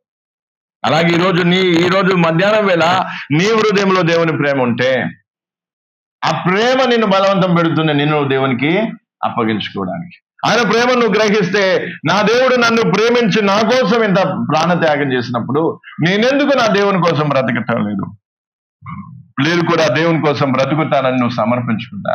కాబట్టి ప్రియులారా, ఈరోజు నువ్వు ఇంకా దేవునికి అప్పగించుకోవటం లేదంటే నువ్వు దేనికి అప్పగించుకున్నా? పాపానికి. అందుకే పాపం నీ జీవితంలో ఏలుబడి చేస్తుంది. నీ మాటల్లో పాపం, నీ చూపుల్లో పాపం, నీ ఆలోచనలో పాపం, నీ ప్రవర్తనలో పాపం, నీ నడవల్లో పాపం. ఎందుకంటే నువ్వు పాపానికి అప్పగించుకొని ఉన్నా. ఈరోజు నిర్ణయం తీసుకోవాలి. ఏమన్నా, పాపమా, నేను నా దేహాన్ని నీకు అప్పగించుకున్నాను, నన్ను నేను నా దేవునికి అప్పగించుకుంటాను. ఈ శరీరం ద్వారా దేవునికి మహిమ, ఈ శరీరం ద్వారా దేవునికి మహిమ. నీ జీవితం దేవునికి మహిమ తెచ్చే విధంగా ఉండాలి, కానీ దేవునికి అవమానం తెచ్చే విధంగా ఉండకూడదు. అందుకని నేను ఎప్పుడు కూడా చెప్తాను, మీకు ఈ వాక్యంలో రాయబడిన ప్రకారంగా జీవించే ఏం లేదు. మనస్సు లేకపోతే ప్రార్థన మానేయండి. ఇందులో దీని ప్రకారం నడిచే దమ్ము ధైర్యం లేకపోతే, ఆ గట్స్ లేకపోతే ప్రార్థన మానే. కానీ నువ్వు వచ్చి ఈ వాక్యాన్ని మీరి దేవుని అన్యజనుల ముందు దేవుని అవమానపరచడంలో ఎంతవరకు న్యాయం చెప్పు? నీ అంతటి నువ్వు వచ్చినప్పుడు సరిగ్గా బ్రతకాల వద్దా? పోనీ బ్రతకలేకపోతే ఏం చేయాలి? దేవుని సహాయము తీసుకోవాలి. కానీ మనం చాలా మంది ఏం చేస్తాం? ప్రార్థనామానము, ఇటు సరిగ్గా జీవించు. అప్పుడు అలాంటి వారిని దేవుడు ఏం చేస్తాడు? దేవుడు జోక్యం చేసుకుని అలాంటి వారిని ప్రార్థనకి రాకుండా నరికేస్తాడు. అందుకే ఈరోజు అర్థం చేసుకోవాల్సింది ఏంటిది? ఏం అర్థం చేసుకోవాలి? మనందరం కూడా ఏం కావాలి చెప్పాలి? ఏం చేయాలి? అర్థమైందా? మళ్ళీ ఒకసారి చెప్పనా? అర్థమైందా కాలేదా? అందరికి అర్థమైందా కాలేదా? కాలే. Very good. అయితే మీటింగ్ అయిపోయిన బాప్టిజం తీసుకుంటారు. అయితే ఆల్రెడీ తీసుకున్నారు. అదే నేను అంటున్నా. అర్థమైన వాళ్ళు ఏమవుతారు? మీటింగ్ అయిపోయే లోపల దేనికోసం సిద్ధపడతారు? బాప్టిజానికి. అర్థం కాలేదంటే ఏంటిది? బాప్టిజానికి రావటం లేదంటే ఏంటిది? ఇంకా ఏం కాలే? నేను ఏడుస్తూ వాక్యం చెప్తేనే మీకు ఏడుపు వస్తుందంటే అది కాదు, అది ఇమోషన్ అవుతుంది. నేను ఎట్లా చెప్పినా సరే నీకు ఆ వాక్యం విన్నప్పుడు నీ అంతా నీకేం కావాలా? దుఃఖము, ఆ పశ్చాత్తాపం నీకు రావాలి. ఆ పశ్చాత్తాపం వస్తే అర్థం ఏంటిది? ఓకే, వ్యక్తికి వాక్యం ఏమైంది? అర్థం అయ్యింది. అందుకే ప్రియులారు, ఈరోజు అర్థం చేసుకోవాల్సిన విషయం ఏంటిది? ప్రతి ఒక్కరు కూడా గుర్తుపెట్టుకోవాలి. దేవుడు మనల్ని ప్రేమిస్తున్నాడు. ఎట్లా తెలుస్తుంది? ఎందులో ప్రేమ ఉంది? చెప్పాలి గట్టిగా. ఎందులో ప్రేమ ఉంది? యేసు ప్రభుని లోకానికి పంపడంలో, ఆ యేసు ప్రభు ఈ లోకంలో వచ్చి సిలువలో మరణించడంలో ఏముంది? దేవుని ప్రేమ ఉంది. కాబట్టి దేవుడు మనల్ని ప్రేమిస్తున్నాడని మనకు కన్ఫర్మ్ అయిందా కాలేదా? కన్ఫర్మ్ అవుతుందా కాదా? ఇప్పుడు మరి మనం దేవుని ప్రేమిస్తున్నామా? మనం దేవుని ప్రేమించగలుగుతున్నామా? అది ఎట్లా కన్ఫర్మ్ అవుతుంది? దేవుని ఆజ్ఞలు గైకొన్నప్పుడు. మరి దేవుని ఆజ్ఞలు గైకొనగలుగుతున్నావా లేదా? దేవుని ఆజ్ఞలు గైకొనాలంటే నీలో ఏముండాలి? ప్రేమ ఉండాలి.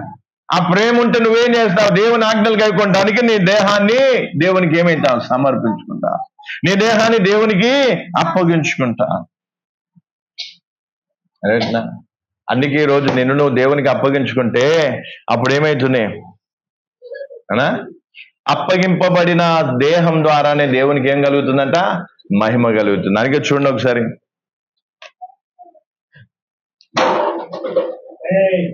మొదటి కొరింథీయులు 6వ అధ్యాయము. మొదటి కొరింథీయులు 6వ అధ్యాయం.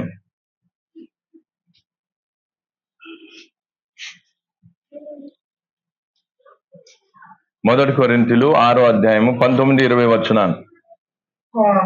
మొదటి కొరింథీయులు 6వ అధ్యాయం 19-20 వచనాలు.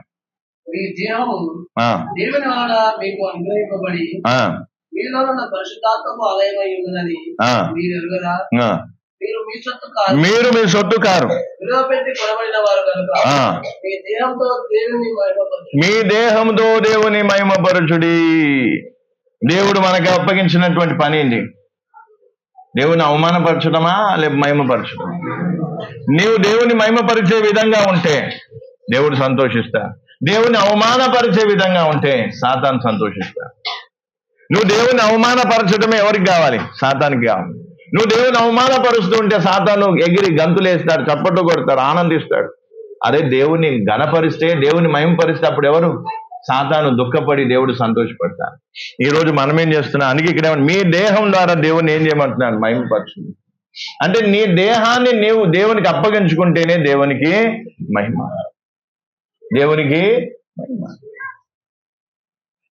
అందుకే ఈరోజు ఏం కావాలంట? అందుకే ఇప్పుడు మనం యేసువీర సైన్యం పాట పాడాం. ఏం చేశాం? యేసువీర సైన్యం పాట పాడినప్పుడు అందులో ఒక చరణం, ఒక పల్లవి ఉంది. ఆ లైన్ ఏముంది? ఏమని ఉంది?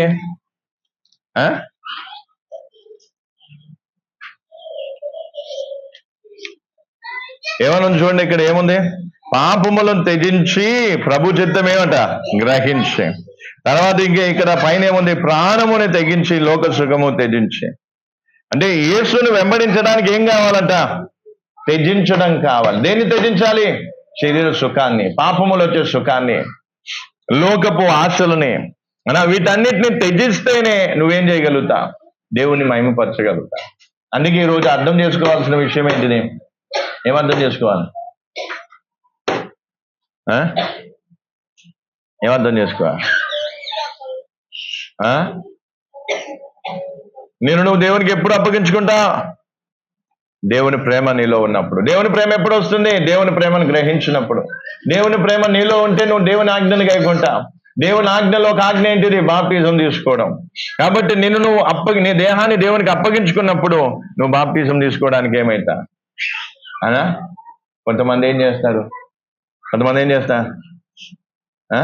నేను ఇప్పుడే కదా వచ్చింది, నేను 6 నెలలే కదా, 3 నెలలే కదా, నేను ఇంకా అనేక సంవత్సరాలు. చూడు ఆ సిస్టర్ చూడు, 5 సంవత్సరాలు అయిందంట, ఇంకా బాప్టిజం తీసుకోలేదు. నేను జస్ట్ 6 నెలలే, మరి ఇంకా నేను ఎన్ని సంవత్సరాలు వినాలి? అనగా ఎన్ని సంవత్సరాలు వినాలి? అందుకే ఈరోజు చాలా మంది సంఘంలో ఉన్నటువంటి కొంత దుర్మార్గపు విశ్వాసులు కొత్తగా వచ్చే వారికి అభ్యంతరంగా, లేదా వాళ్ళని ఏం చేసే, వాళ్ళని ఆటంకపరిచే రీతిగా ఉన్నారు.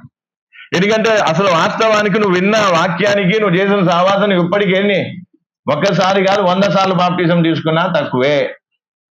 కానీ ఈరోజు ఇంత వాక్యం విన్నాం, ఎంత సహవాసం చేశాం, ఎంత ప్రేమ చూసాం, ఎంత చేసినా కూడా ఇంకా నువ్వు బాప్టిజం తీసుకోలేదంటే నిన్ను చూసి, నీ కుటుంబాన్ని చూసి ఏ కొత్తగా వచ్చే విశ్వాసి ఏమంట మాదిరి తీసుకోగలుగుతారు?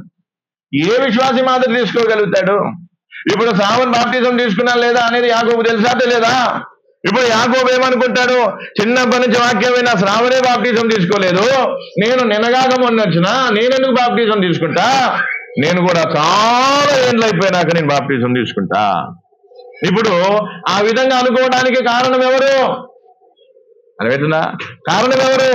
అలాంటి వ్యక్తిని దేవుడు విడిచిపెడతారా? నిన్ను చూసినప్పుడు ఒకరేం కావాలి? ఎంకరేజ్ చేయబడాలి. ఇదిగో వారిలాగా నేను కూడా ఉండాలి. చూడు, వాళ్ళు వస్తూనే ఏమైపోయారంట? బాప్టిజం తీసుకున్నారంట. కానీ ఈరోజు ఏమైపోయింది? మరి ఎందుకు ఆటంకాలు ఏమో మరి తెలియదు, కానీ నిజంగా విచిత్రం. అందుకే అలాంటి వారిని దేవుడు కొట్టేయబోతున్నాడు సంఘంలో వచ్చి.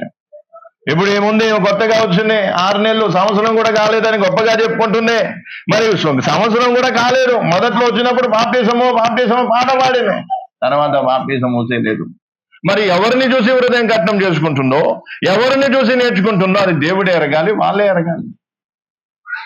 ఎందుకు అంటే పాతగా ఉన్న వాళ్ళు ఏం చేయాలి? కొత్త వారికి మాదిరినిచ్చేటట్టుగా ఉండాలి. కొత్త వారికి మాదిరిని ఇవ్వకపోతే దేవుడు అలాంటి వారిని పట్టుకొని ఏం చేస్తాడు? భయంకరంగా మొత్తుతాడు. నేను సంఘంలో పెట్టింది ఎందుకు? ఇతరులకు మాదిరిగా ఉండటానికే, కానీ కొత్తగా వచ్చిన వారికి ఆటంకంగా ఉండటానికి కాదు, వాళ్ళని అభ్యంతరపరచడానికి కాదు, వారిని ఏం చేయడం, వారిని నిరాశపరచడానికి కాదు. సంఘంలో ఉన్న నిన్ను చూసినప్పుడు ఇద్దరు కొత్తగా వచ్చిన వారికి ఏం కావాలి?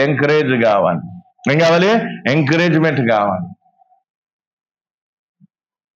కానీ ఈరోజు పరిస్థితి వాక్యం వింటున్నా వాళ్ళు కూడా ఆశ్చర్యపోతున్నారు, కొత్తగా వచ్చే వాళ్ళు కూడా ఆశ్చర్యపోయి ఏంటి వీళ్ళు ఇంత వాక్యం వింటున్నారు, నాకే బాప్టిజం తీసుకోవాలనిపిస్తుంది, ఇన్నేళ్ల నుంచి సహవాసం చేసి, ఇన్నేళ్ల నుంచి ఈ వాక్యాన్ని విని వీరు ఎందుకు ఇంత బాప్టిజం?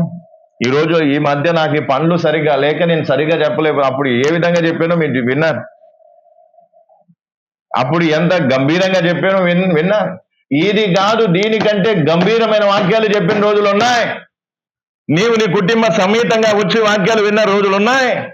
ఆ వాక్యాలను ఎట్టుపోయాయి. పోనీ అన్ని ఏళ్ళది పోయినా కానీ ఇప్పుడు వింటున్న వాక్యం ఎట్టుపోతుంది.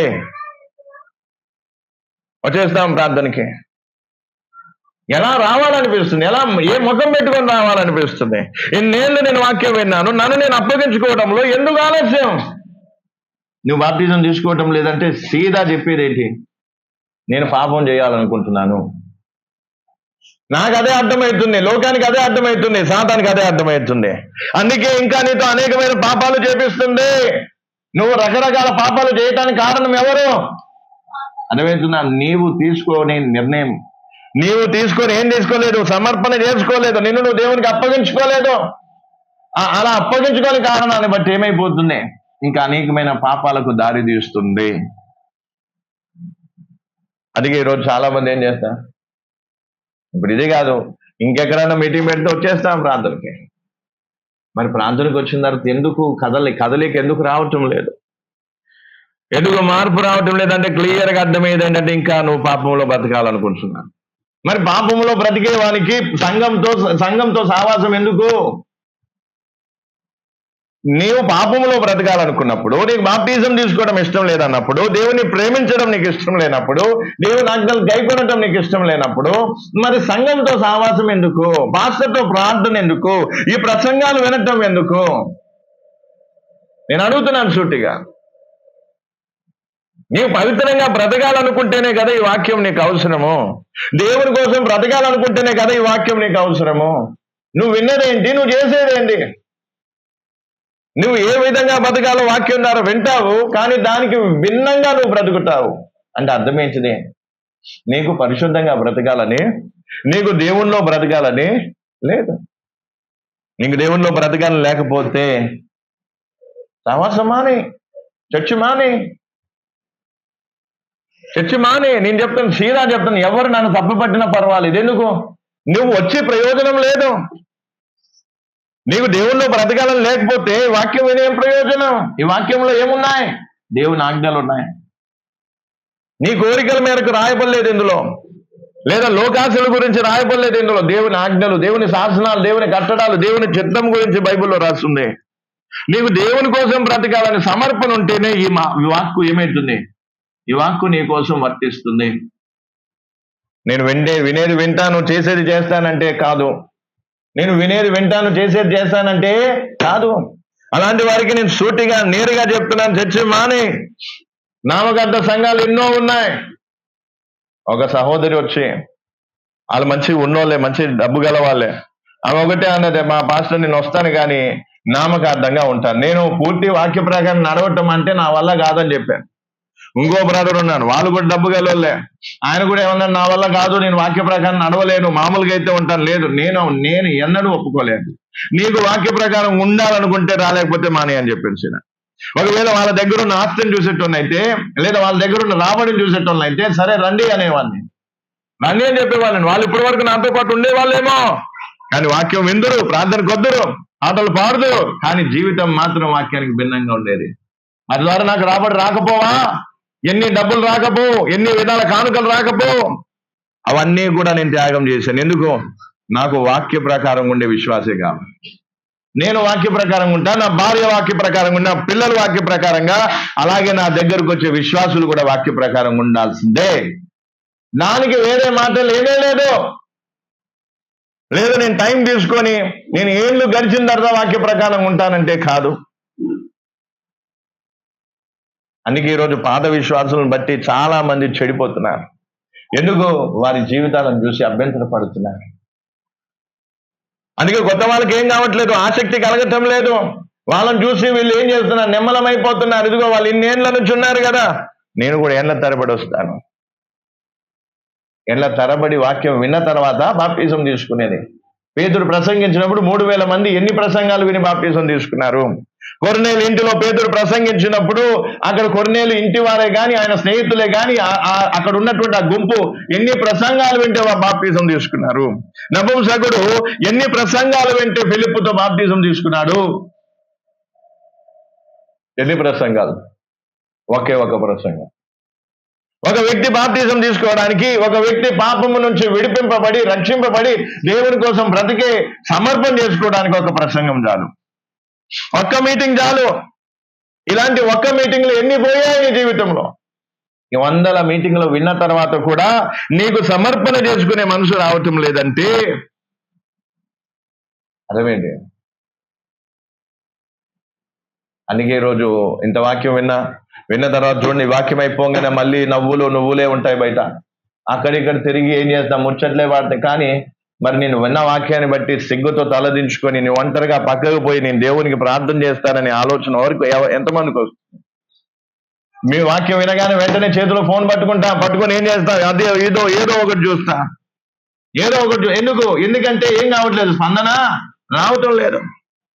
అందుకే ప్రియులారు ఒకటే గుర్తుపెట్టుకోవాలి, నువ్వు బాప్తిజం తీసుకొని ఇప్పుడు నేను ఉదాహరణ ఒక మాట అంటాను. యాకోబు అన్న ఒక చిన్న స్థలం కొన్నాడు. స్థలం కొన్న తర్వాత ఆ స్థలములో ఒకవేళ ఫెన్సింగ్ వేసి లేదా దాంట్లో బేస్మెంట్ వేసి ఫౌండేషన్ వేసి దాంట్లో ఇల్లు కట్టకపోతే ఆ స్థలాన్ని ఎవరు ఆక్రమించుకుంటారు? చెప్పాలా? అది అట్లనే ఉంటుందా? ఆక్రమించుకుంటారా? ఆక్రమించుకునే ఛాన్స్ ఉందా లేదా? నీకు దేవుడు బాప్తిజం అనే పునాది వేసి, పరిశుద్ధాత్మ అనే పునాది వేసి, నీకు పునాది వేసి నిన్ను దేవుడు కట్టాలనుకుంటున్నా, నిన్ను గొప్ప భవంతిగా చేసి దేవునికి మహిమ కలిగే జీవితంగా మార్చాలనుకుంటున్నాను. కానీ నువ్వేం చేస్తున్నావు? పునాదికి ఒప్పుకోవటం లేదు. పునాదికి ఒప్పుకోకపోతే ఆ స్థలం దేనికి ఆక్రమించబడుతుంది? సాతాను చేత ఆక్రమించబడుతుంది, పాపం చేత ఆక్రమించబడుతుంది, లోకం చేత లోకాశల చేత ఆక్రమించబడి ఆ స్థలములు ఏమైతాయి? దేవునికి భిన్నమైన కట్టడాలు కట్టబడతాయి. అందుకే ఈరోజు చాలా మంది ఏం చేస్తారు? నీకు పాపంలో బ్రతకాలనుకుంటే, మళ్ళీ చెప్తున్నాను, దేవుని సముఖంలో దేవుని దాసునిగా నేను చెప్తాను, నీకు పాపంలో బ్రతకాలనుంటే ప్రార్థనకి రాకు. చర్చికి వచ్చే ప్రయోజనం లేదు, ఈ వాక్యాలు విని ప్రయోజనం లేదు. నువ్వు పాపాలు చేస్తూ ఉంటే నీ శరీర బాగోగుల కోసం ప్రార్థన చేయడానికి నేను సిద్ధంగా లేను. నిజాయితీగా బతకాలనుకుంటే ప్రార్థనకి రా, పరిశుద్ధంగా బ్రతకాలనుకుంటే ప్రార్థనకి రా. నేను అది మానుకోవాలనుకుంటే దేవుడు మానిపించడానికి ఎంత చిటికలో పని. నువ్వేదైనా సరే, ప్రభు అయితే నేను మానుకోవాలనుకుంటున్నాను, నువ్వు ఒక్కసారి దేవునికి చెప్పి చూడు, చిటికెలో అది నీకు అసహ్యంగా కాకపోతే నన్ను అడుగు. దేవునికి సర్వం సాధ్యం. ఎలాంటి అలవాటునైనా దేవుడు విడిపించే శక్తి సామర్థ్యం ఎవరికొందే? దేవునికొందే. నువ్వు దేవుని బలహీనునిగా చేయకు, దేవునికి సత్తువ సామర్థ్యం లేని ఒక అసమర్థునిగా చేయకు. లోకం ఏమంటుంది? ఇదిగో వీళ్ళు ప్రార్థనకు పోతున్నారేమో, వీళ్ళు నమ్ముకున్న దేవుడు ఆ మాత్రం చేయలేడా, వీరి జీవితాలు మార్చలేడా, వీళ్ళ అలవాట్లు మాన్పలేడా అని లోకం ప్రశ్నిస్తుందా లేదా?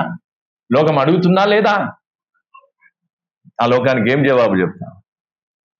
అందుకే ఈరోజు అర్థం చేసుకోవాలి స్నేహితుడే. ఏమర్థం చేసుకోవాలి? దేవుని ప్రేమ నీకు తెలిస్తే, దేవుని ప్రేమ ఎందులో కనిపిస్తుంది? ఆయన ప్రియ కుమారుని ప్రాణం అర్పించడంలో కనిపిస్తుంది. అలాగే దేవుని ప్రేమను గ్రహించినట్లయితే నువ్వు కూడా దేవుని ఏం చేస్తావు? తిరిగి నువ్వు ప్రేమించినప్పుడు ఏం చేస్తావు? దేవుని ఆజ్ఞను గైకుంటావు. దేవుని ఆజ్ఞలో ఒకటేంటి? బాప్తిజం తీసుకోవడం. ఈ రోజు నువ్వు బాప్తిజం తీసుకోవటం లేదంటే నువ్వు దేవుని ఆజ్ఞను గైకొనటం లేదు. దేవుని ఆజ్ఞను గైకొనటం లేదంటే నీకు దేవుని ప్రేమ లేదు. దేవుని ప్రేమ ఎందుకు లేదంటే నువ్వు నిజంగా దేవుని ప్రేమ ఏంటో నువ్వు ఇంకా గ్రహించలేవు. చూడండి, ఎక్కడి నుంచి ఎక్కడికి లింకులు ఉన్నాయి. అందుకే ఈరోజు ఏం చేయాలి? సమర్పణ చేసుకోవాలి. బాప్తిజం తీసుకోవడానికి ఏం కావాలి? ప్రభు, ఈ స్థలం ఏదైతే నా జీవితం ఉందో ఆ స్థలం ఆక్రమించబడింది. సాతాను కానీ దుష్టాత్మలు కానీ ఏవి నిన్ను ఆక్రమించినా ఆ స్థలాన్ని విడిపించే సామర్థ్యం ఎవరికి ఉంది? అధికారం ఎవరికి ఉంది? దేవునికి ఉంది. ఎంత పెద్ద దుష్టాత్మలు, ఎంత పెద్ద చేతబడి శక్తులు, ఎంత పెద్దవైనా సరే ఒకే ఒక క్షణంలో దేవుడు నేను విడిపించగలడు. నీకు విడుదల కావాలనుకుంటే, నీ జీవితం వాక్య ప్రకారం కట్టబడాలని నీకుంటే, నీ యథార్థత, నేను సిన్సియారిటీని చూసి దేవుడు ఖచ్చితంగా విడిపిస్తాడు. అందుకే ఈరోజు నీకు కావాల్సిందేంటే, ఇంకో ప్రసంగం కోసం వెయిట్ చేస్తావా? ఇంకో ప్రసంగం కోసం సాయంత్రం చెప్పినా వింటావు, రేపు చెప్పినా వింటావు, రేపు మధ్యాహ్నం చెప్పినా వింటావు, రేపు సాయంత్రం చెప్పినా వింటావు, మళ్ళీ ఆదివారం చెప్పినా వింటావు, మళ్ళీ సోమవారం చెప్పినా వింటావు. వింటూనే పోతావా లేదా విన్న వాక్య ప్రకారంగా చేసేదేమైనా ఉందా? వాక్యం వింటూనే పోతావా? విన్న వాక్య ప్రకారంగా నడవాలని ఉందా లేదా? వాక్య ప్రకారం నడవాలా వద్దా? అందుకే ఈరోజు ఏం చేయాలంట?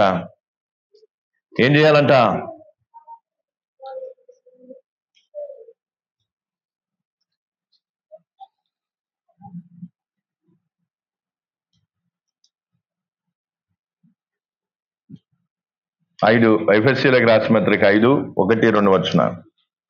ఎఫెసీయులకు రాసిన పత్రిక 5:1-2 వచనాలు. కావున మీరు స్త్రీలైన పిల్లల వలె దేవుని ప్రేమలో నడుచుకొని క్రీస్తు మిమ్మల్ని ప్రేమించి పరిమళ వాసనగా ఉండుటకు మన కొరకు తను తాను దేవునికి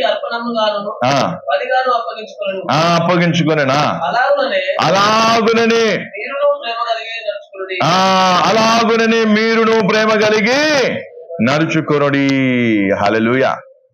ఆయన నిన్ను ప్రేమించిన కారణాన్ని బట్టి తనను తాను అర్పణగా బలిగా అర్పించుకున్నాడు. అలాగే ఈరోజు మీరు కూడా దేవుణ్ణి ప్రేమించి నడుచుకోవాలి. ప్రేమ కలిగిన వారే ఏం కావాలి? నడుచుకోవాలి. ప్రేమ కలిగిన వారే ఏం కావాలి? నీవు తోటి విశ్వాసిని ప్రేమించడం కాదు. మొదట ఎవరిని ప్రేమించున్నాం? దేవుణ్ణి. నువ్వు దేవుణ్ణి ప్రేమించకుండా నా తోటి విశ్వాసిని నేను ప్రేమిస్తున్నానంటే అది అబద్ధం. లేదు, నేనేం చేస్తాను? నా తోటి విశ్వాసిని నేను ప్రేమిస్తాను, నేను 10వ పరుకు ఇచ్చి వాళ్ళకి సహాయం చేస్తాను, వాళ్ళు ఎక్కడికి పిలిచినా అక్కడికి పరిగెడతాను, వారి కష్టాల్లో ఉన్నప్పుడు నేను అన్నాలు కట్టుకొని పోయి వాళ్ళకి ఏమంటే అన్నాలు తినిపెడతాను. ఇదంతా కూడా కాదు. నువ్వు ఫస్ట్ ఎవరిని ప్రేమించాలి?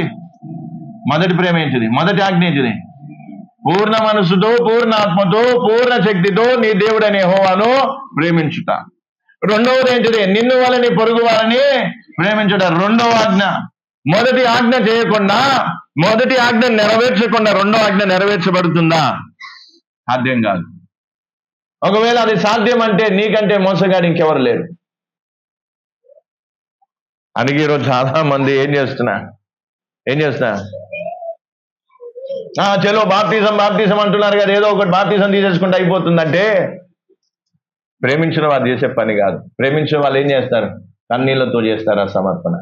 ప్రభా, నేను ప్రేమిస్తున్నా, నన్ను నీవు అర్పణగా బలిగా నిన్ను అప్పగించుకున్నా, నిన్ను నువ్వు సిలువ యాగంలో సిలువ మీద అప్పగించుకున్న కారణం బట్టి ఈరోజు నాకు ఈ జీవితం.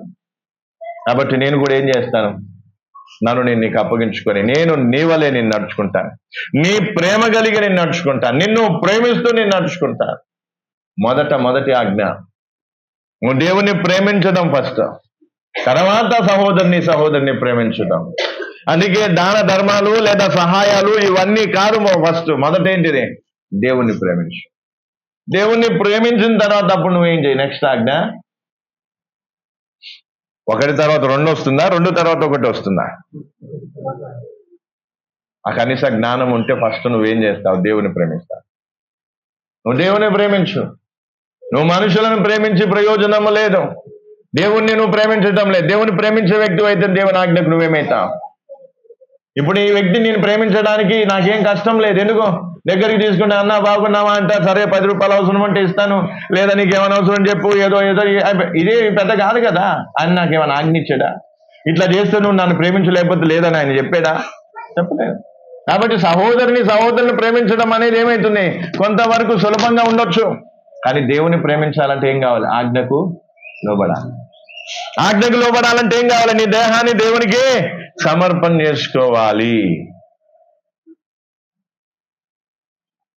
అందుకే ఎక్కువ కాలం వచ్చే బాపతిలాగా కనిపించింది. అందుకే నేను కొంతమందిని చూసి మొదట్లో ఒక ఆశ పెట్టుకునేది ఏంటంటే సరేలే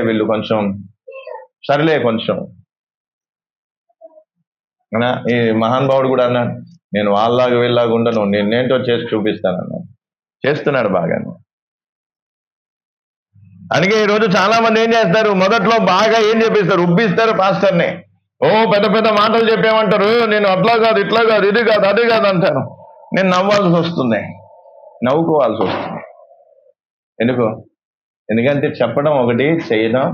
చెప్పడం చాలా ఈజీ, చెయ్యాలంటేనే కష్టం. కనుక ఈరోజు స్టార్టింగ్లో ఏమంటావు, లేదు మేము దీనికోసం దానికోసం ఇది అది ఎన్నో అన్నా. మేము ఇప్పుడు ఈ సిస్టర్లో వచ్చే మార్పును చూసి కూడా మేము ఆశ్చర్యపోతున్నాం. స్టార్టింగ్ లో ఎంతో చక్కగా ఉండేది, ఎంతో సంబరపడ్డాను. కానీ పరిస్థితి చూస్తే ఏమైపోయింది, ఆత్మలు తెలిసిపోతుంది. ఎంత నటించినా సరే వీళ్ళు ఏ స్థితిలో ఉన్నారో ఆత్మలు ఇక్కడ తెలిసిపోతుంది. ఆత్మలో చాలా క్లియర్ గా తెలిసిపోతుంది. అందుకే ప్రియులారు ఈరోజు ఏం చేయాలి?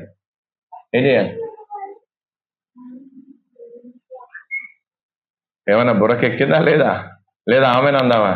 పాస్టర్ 5 అన్నావు, 5 దగ్గర ఆపే పాస్టర్, ఛాయ్ తాగాలి మేము. బుర్ర వేడెక్కిపోయింది, నువ్వు అనవసరంగా లేనిపోయి అన్ని మా గురించి చెప్పినావు, నన్నే అంటున్నావా వాళ్ళని అంటున్నావా అనేటి వల్లనే నేరుగా చెప్పిన. పేరు తీసుకోకపోయినా ముఖాన్ని అయితే చూపించినా లేదా? నేను పెరుకొని కాదు, అదేనా? వెనక ఒకటి ముందు ఒకటి కాదు, ఉంటే ముందే అంట, వెనక మాత్రం అనా. అందుకే ఈరోజు ఏం కావాలి చెప్పాలి?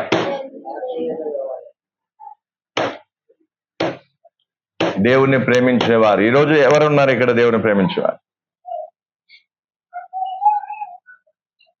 దేవుని ప్రేమించేవారు ఎంతమంది ఉన్నారు ఇక్కడ? దేవుణ్ణి ప్రేమించేవారు ఎంతమంది ఉన్నారు? దేవుని ప్రేమించేవారు ఉంటే వాళ్ళు ఏం చేస్తారు? తమను తాము దేవునికి అప్పగించుకుంటారు. నిన్ను దేవునికి అప్పగించుకుంటేనే దేవుని ఆజ్ఞ నువ్వు గైకొనగలవు. శద్రకు, మేషకు, అబేద్నెగోలు దేవుని ఆజ్ఞను గైకొనడానికి తమను తాము అప్పగించుకున్నారు. అందుకే ఈ రోజునే అంట, బాప్టిజం తీసుకోండి అని కళ్ళు మూసుకుంటాను, బాప్టిజం తీసుకునేటో లేచి నిలబడని నేను అనను. అది అన్నా కూడా ప్రయోజనం లేదని నాకు తెలుసు. ఇప్పుడు ఇంత చెప్పినా నీలో వాదన నడుస్తుందే తప్ప దుఃఖం మాత్రం రావటం లేదు. ఇంత చెప్పినా నీలో ఏదో కారణాలైతే ఏమంట, అందుకా ఎందుకా ఇదా అదా. కానీ అవును కదా అని ఒక్కసారి నిన్ను నువ్వు అనుకొని ఉంటే ఇప్పటి వరకు నీ కళ్ళల్లో ఏమొచ్చేవి? నీళ్ళు వచ్చి. నేను తప్పు చెప్పానా? నేనేం తప్పుగా మాట్లాడానా? నేనేమో నేరాలు మోపుతున్నానా? అందుకే ఈరోజు ఏం కావాలన్నా?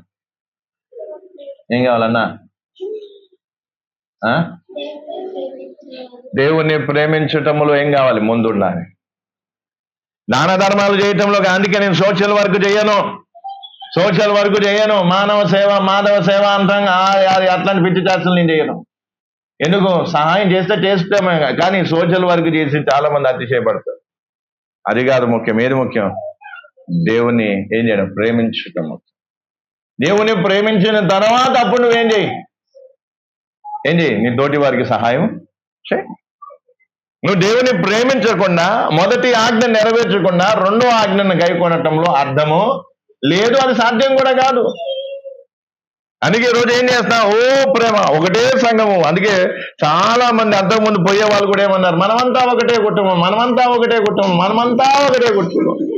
అందుకే ఒకరి భార్యను ఒకరు పెట్టుకున్నారు. అదే అక్రమ సంబంధాలకు దారితీసాం. మా దగ్గర ఉన్నోళ్ళే పోయేటప్పుడు మనంతా ఒకటే కుటుంబం అని ఏం చేశారు?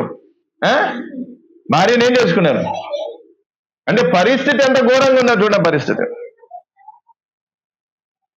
అందుకే ఒకటే కుటుంబం అని డప్పులు డోలులు కొట్టుకోవడం కాదు. ఏం చేయాలి? నువ్వు దేవుని ఆజ్ఞను గైకొన్నప్పుడు, దేవుని మాటలు గైకొన్నప్పుడు ఏమవుతుంది? అర్థమవుతుందా? అందుకే ఇప్పుడు ఏం చేద్దామా? ప్రార్థన చేద్దాం. ఇదైపోయింది చేద్దామా? సాయంత్రం కావాలా? మళ్ళీ 6:30కి మీటింగ్ పెట్టుకుందామా వద్దా? వద్దు, నా మనసు బాగాలేదు, ఇక నేను ఇంటికి వెళ్ళిపోతా. ఆటో ఎక్కి బుర్ర అన్నానంటే ఇంటికి వెళ్ళిపోతాం. ఇక మేము ఈ వాక్యాలు వినలేము. నువ్వే చెప్పినావు కదా పాస్టరు, నువ్వు రావద్దన్నావు కదా, అంతే కదా. అందుకే కొంతమంది ఏమంటారు, రావద్దన్నాడు పాస్టర్ అంటే. నేను ఎవరిని రావద్దన్నా? అందరినీ రావద్దన్నా? ఎవరిని రావద్దన్నా? దేవుని వాక్య ప్రకారంగా నడిచే ఉద్దేశం లేకపోతే రావద్దన్నా. అప్పుడు కాదు, ఇప్పుడు కూడా అంట. ఎందుకంటే ఈ వాక్య మనం ప్రార్థనకు వచ్చేది ఎందుకు? దేవుని కోసం, దేవుని మార్గంలో నడవటం కోసం, మన ఆత్మ రక్షణ కోసం, దేవుడు మన కోసం సిద్ధపరిచిన పరలోకం కోసం. మనం ఏ ఉద్దేశంతో వస్తున్నామో, మనం ఏ విధంగా జీవిస్తున్నాం అనేది ఒకసారి నువ్వైనా ఆలోచన చేయాలి. న్యాయంగా ఆలోచన చేయాలి. న్యాయంగా నువ్వేం చేయాలి? ఆలోచన చేయాలి. ఇప్పుడు ఉదాహరణకి నీ స్టేట్ బ్యాంకుకి పోయినావు, స్టేట్ బ్యాంకుకి పోయి నువ్వేం చేస్తున్నావు, అక్కడ ఏం చేసినావు, స్టవ్ వెలిగించినావు, ఇక కూరగాయలు కోసి గిన్నె పెట్టినావు, ఇక అన్నం కూర వండుతూ స్టార్ట్ చేసినావు. ఊకుంటారా ఎవరన్నా? స్టేట్ బ్యాంకులో ఉన్నోళ్ళు ఊకుంటారా? గన్ మ్యాన్ వచ్చి ఏమంటాడు? అర్థమవుతుందా లేదా? నువ్వు పోయింది దేనికోసం? నువ్వు డబ్బులు తీసుకుంటే తీసుకో, డబ్బులు వేసుకుంటే వేసుకో, చెక్ ఏమైనా వేస్తావు వెయ్యి, ఏదన్నా అడుగుతావు అడుగు, అంతవరకే చేయాలి. దానికి మించి ఏది పడితే అది అక్కడ చేయడానికి వీలు లేదు. అగో ఏసీ ఉంది కదా, నాకు ఉగ్గరం వస్తుంది అనేసి పని మీద కూర్చుంటామా? చెడ్డీలు వేసుకొని కూర్చుంటామా? అట్లాంటివి చేస్తే నడుస్తారా? మరి సంఘంలా నువ్వు దేనికి వచ్చినావు? సంఘానికి నువ్వు ఏ ఉద్దేశంతో వచ్చినావు ఆ ఉద్దేశం నెరవేర్చు. అది కాకుండా ఇంకోటి చేస్తే, నేను ఒకవేళ ఊక్కున్నానంటే నాకంటే చెడ్డ పాస్టర్ లేడు, ఇక నాకంటే చెడ్డ పాస్టర్ ఇంకెవరు లేరు.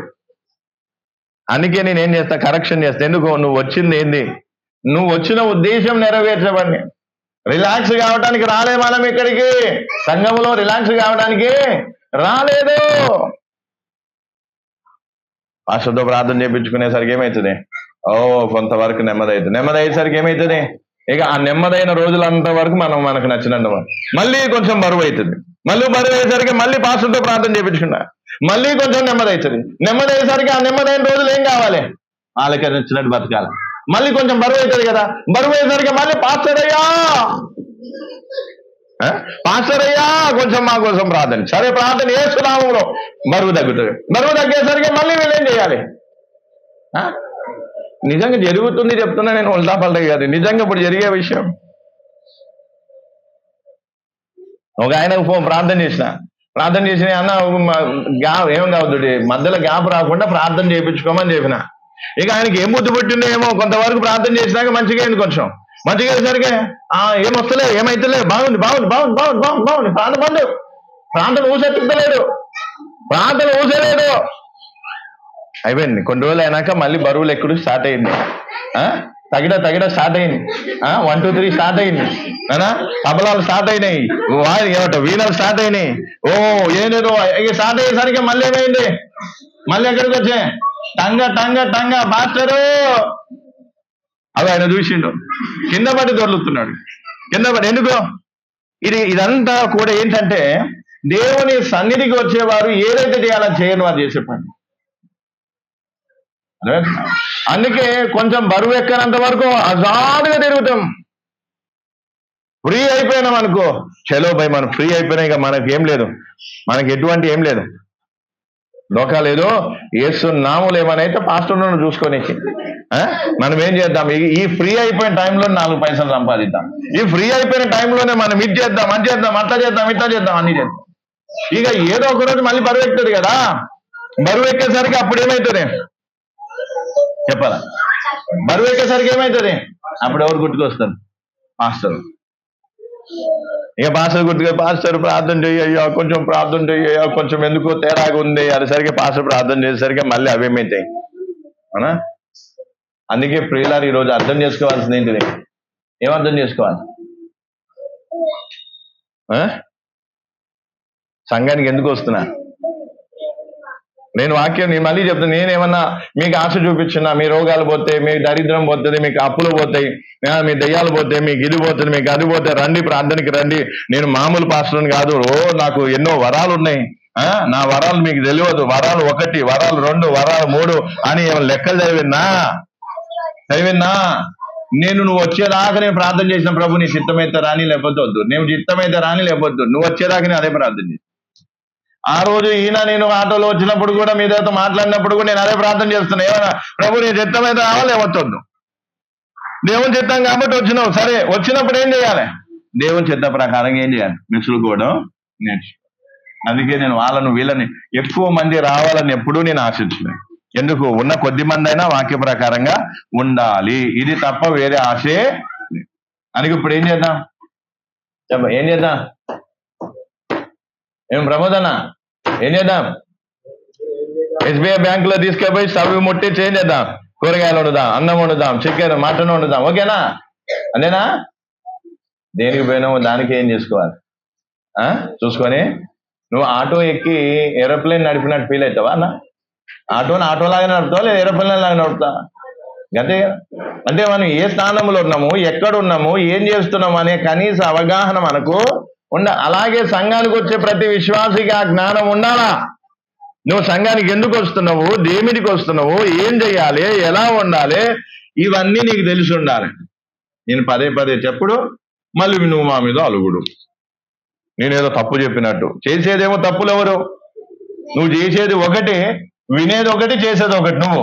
నేను అట్లా కాదు ఇట్లా అంటే నువ్వు నా మీద అలుగుడు. దీంట్లో ఏమైనా అర్థం ఉందా? ఇంకా నయ్యా మీరు చాలా మంచోళ్ళు కాబట్టి అప్పుడైతే నేను వాక్యం చెప్పేసరికి వాక్యం ఆమేనని ఆశీర్వాదం ఇచ్చే లోపే మొఖాలు గిల్చుంటైపోయి. ఎందుకు కోపాలు? ఎందుకంటే మా పాస్టర్ మా కోసమే చెప్పి ఇట్లా మొఖాలు ఇట్టిట్టా ప్రైజ్ లార్డ్ కూడా చెప్పకుండా వెళ్ళిపోయేది. ప్రైజ్ లార్డ్ కూడా చెప్పకుండా పోయి అంతకుముందు వాళ్ళకి అనుకూలంగా వాక్యం వచ్చేసరికి ఇక నవ్వుకుంటూ ఇక మొత్తం ఇక ఎట్లా అంటే ప్రేమలు పాస్టరు ఏం వాక్యం చెప్పాం, జబర్దస్తుంది వాక్యం అయినా అదే వాక్యం వాళ్ళకు టంగ తగిలేసరికి బొడుసు వచ్చేసరికి ఇక వాళ్ళ బొడుసును ఏం చేసుకోవాలి, ఇంటికి పోయి నూనె పెట్టి రాసుకోవాలి. అందుకే ఈరోజు అర్థం చేసుకోవాల్సింది ఏంటిది? ఏమర్థం చేసుకోవాలి బాబు? కొద్దిసేపు ఆగాదు, కొద్దిసేపు ఆగు, నొలి చేయదు, కొద్దిసేపు ఆగు. ఏమర్థం చేసుకోవాలి? ఏమో మరి చాలా దూరం పోయినాం పాస్టర్, గంట వాక్యము 1 నిమిషంలో చెప్పమంటే ఎట్లా? చలో ఒకటే మాట, దేవుడు మనల్ని ప్రేమిస్తున్నాడు లేదా? ఎట్లా తెలిసింది?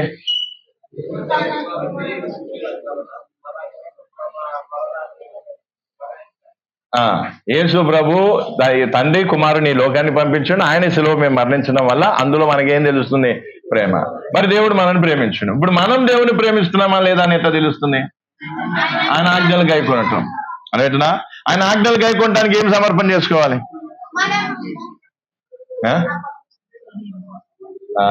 కొంతమంది సమర్పణ ఇందులోనే ఉంటది.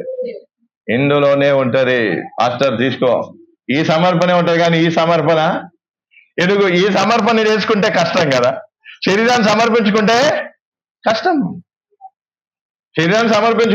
ఎందుకంటే కష్టాలు పడాల్సి వస్తుంది, ఆజ్ఞలు గైకొనాల్సి వస్తుంది. అదే ఒకవేళ ఈ సమర్పణ అయితే ఇట్లా ఈ పిడికలు ఇట్లా మిగిల్చాలా, ఇట్లా ఓపెన్ చేయాలా, కథం అయిపోయింది సమర్పణ, కథం క్షణాల్లో ఉండే సమర్పణ. ఈ సమర్పణ శరీరాన్ని సమర్పించుకునే సమర్పణ పెద్దది. ఏ సమర్పణ పెద్దది? శరీరాన్ని సమర్పించుకునే సమర్పణ పెద్దది. దేవుడు నీ నుంచి కోరేదేది? నా నుంచి కూడా కోరేదేది? నేను కూడా కోరుకునేది ఏంటి? నిన్ను సమర్పించుకుని దేవుని ఆజ్ఞకు నువ్వు లోబడాలి. అందుకే ఆ ఆజ్ఞల్లో ఒకటి ఏంటిది? ముఖ్యమైన ఆజ్ఞ ఒకటి ఏంటిది? బాప్టిజం తీసుకోవడం. ఏంటిది? మరి బాప్టిజం తీసుకోవడానికి ఈరోజు ఎంతమంది? ఆజ్ఞను గైకొనడానికి ఎంతమంది?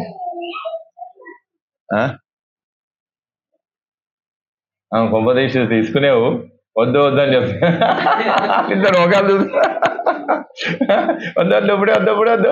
నిన్న కూడా ఒక మారి ఏదో చెప్తుంది అయినట్టు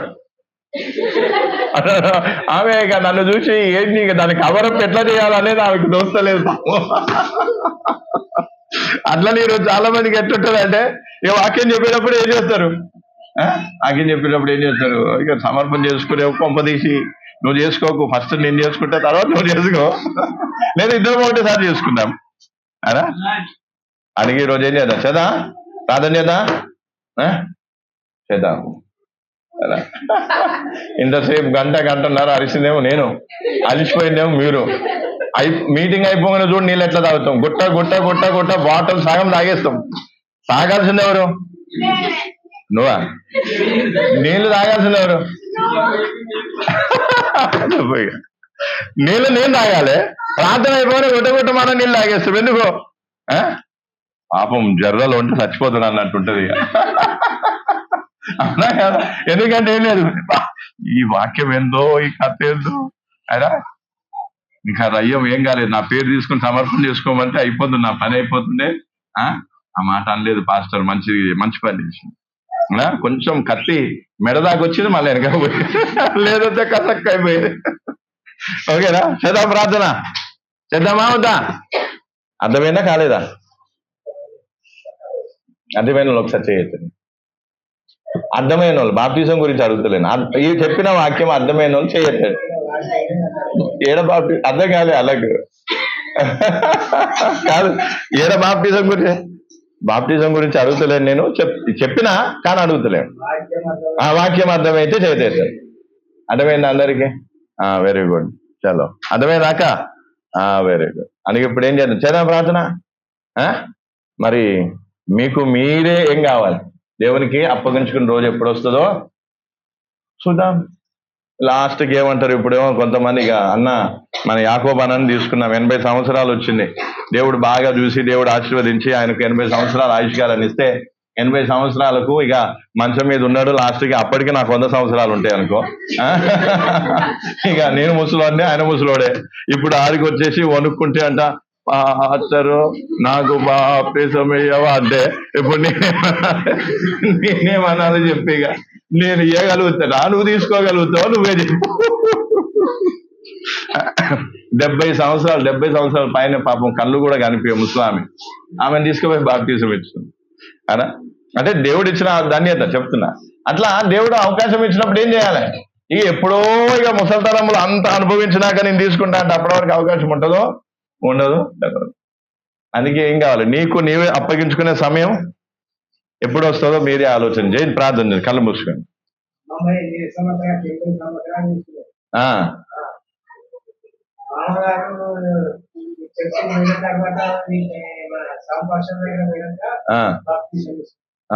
వెరీ గుడ్. చాలా ప్రార్థన చేయండి. దేవుని సన్నిధిలో ప్రార్థన చేసుకున్నా, సమర్పణ చేసుకున్నా. ఇప్పటి వరకు నువ్వు విన్న వాక్యాన్ని పెట్టి సమర్పణ చేసుకున్నా. హల్లెలూయా, స్తోత్రం నాయన. నిజంగా నువ్వు దేవుని ప్రేమిస్తున్నావు. నిజంగా దేవుని ప్రేమించే వ్యక్తి అయితే దేవుని ఆజ్ఞలు గైకొంటా. దేవుని ఆజ్ఞలు గైకొనాలంటే నువ్వు దేవునికి సమర్పణ చేసుకోవాలి. నీ దేహాన్ని సమర్పణ చేసుకోవాలి. శద్రక మేషక అబోధనోగులు మన ఎదుగుతున్నారు. దేవుని ఆజ్ఞను గైకొనటం కోసం వాళ్ళు తమను తాము ఎంత గొప్పగా సమర్పణ చేసుకున్నారు. మరి ఈరోజు ఇంత వాక్యం విన్నా కూడా నీలో చలనం లేదంటే నువ్వు ఎటుపోతున్నావు, ఏమవుతున్నావు? ఒక్కసారి ఆలోచించు. ఆలోచించి తీసుకునేది కాదు సమర్పణ. దేవుని ఆజ్ఞకు లోబడి తీసుకునేదే సమర్పణ. ప్రభు అవును తండ్రి, ఎన్నాళ్ళు నేను ప్రేమించకుండా నీ ఆజ్ఞలు గైకొనకుండా ఉన్నందుకు నేను సిగ్గుపడుతున్నా. నన్ను క్షమించు. ఈ రోజు నుంచి నేను సమర్పించుకుంటున్నాను. నేను నీకు అప్పగించుకుంటున్నాను. నీ ఆజ్ఞలు గైకొంటూ, నిన్ను ప్రేమిస్తూ నీ ఆజ్ఞలు గైకొంటూ నీ మార్గంలో నేను నడుస్తారని దేవుని ముందు సమర్పణ చేసుకునే రోజు అయి ఉండాలి. మళ్ళీ సాయంత్రం కోడికలో నువ్వు కూర్చుంటావో లేదో తెలియదు. రేపటి కోడికలో ఉంటావో లేదో తెలియదు. ఎప్పుడు ఏమవుతుందో తెలియదు. నీటి బుడగ లాంటి జీవితము ఏనాడు సమసిపోవునో ఎరగము అని మనం పాట పాడుకుంటా. ఆ వాస్తవాన్ని ఎందుకు సీరియస్ గా తీసుకో, ఎందుకు గంభీరంగా తీసుకో.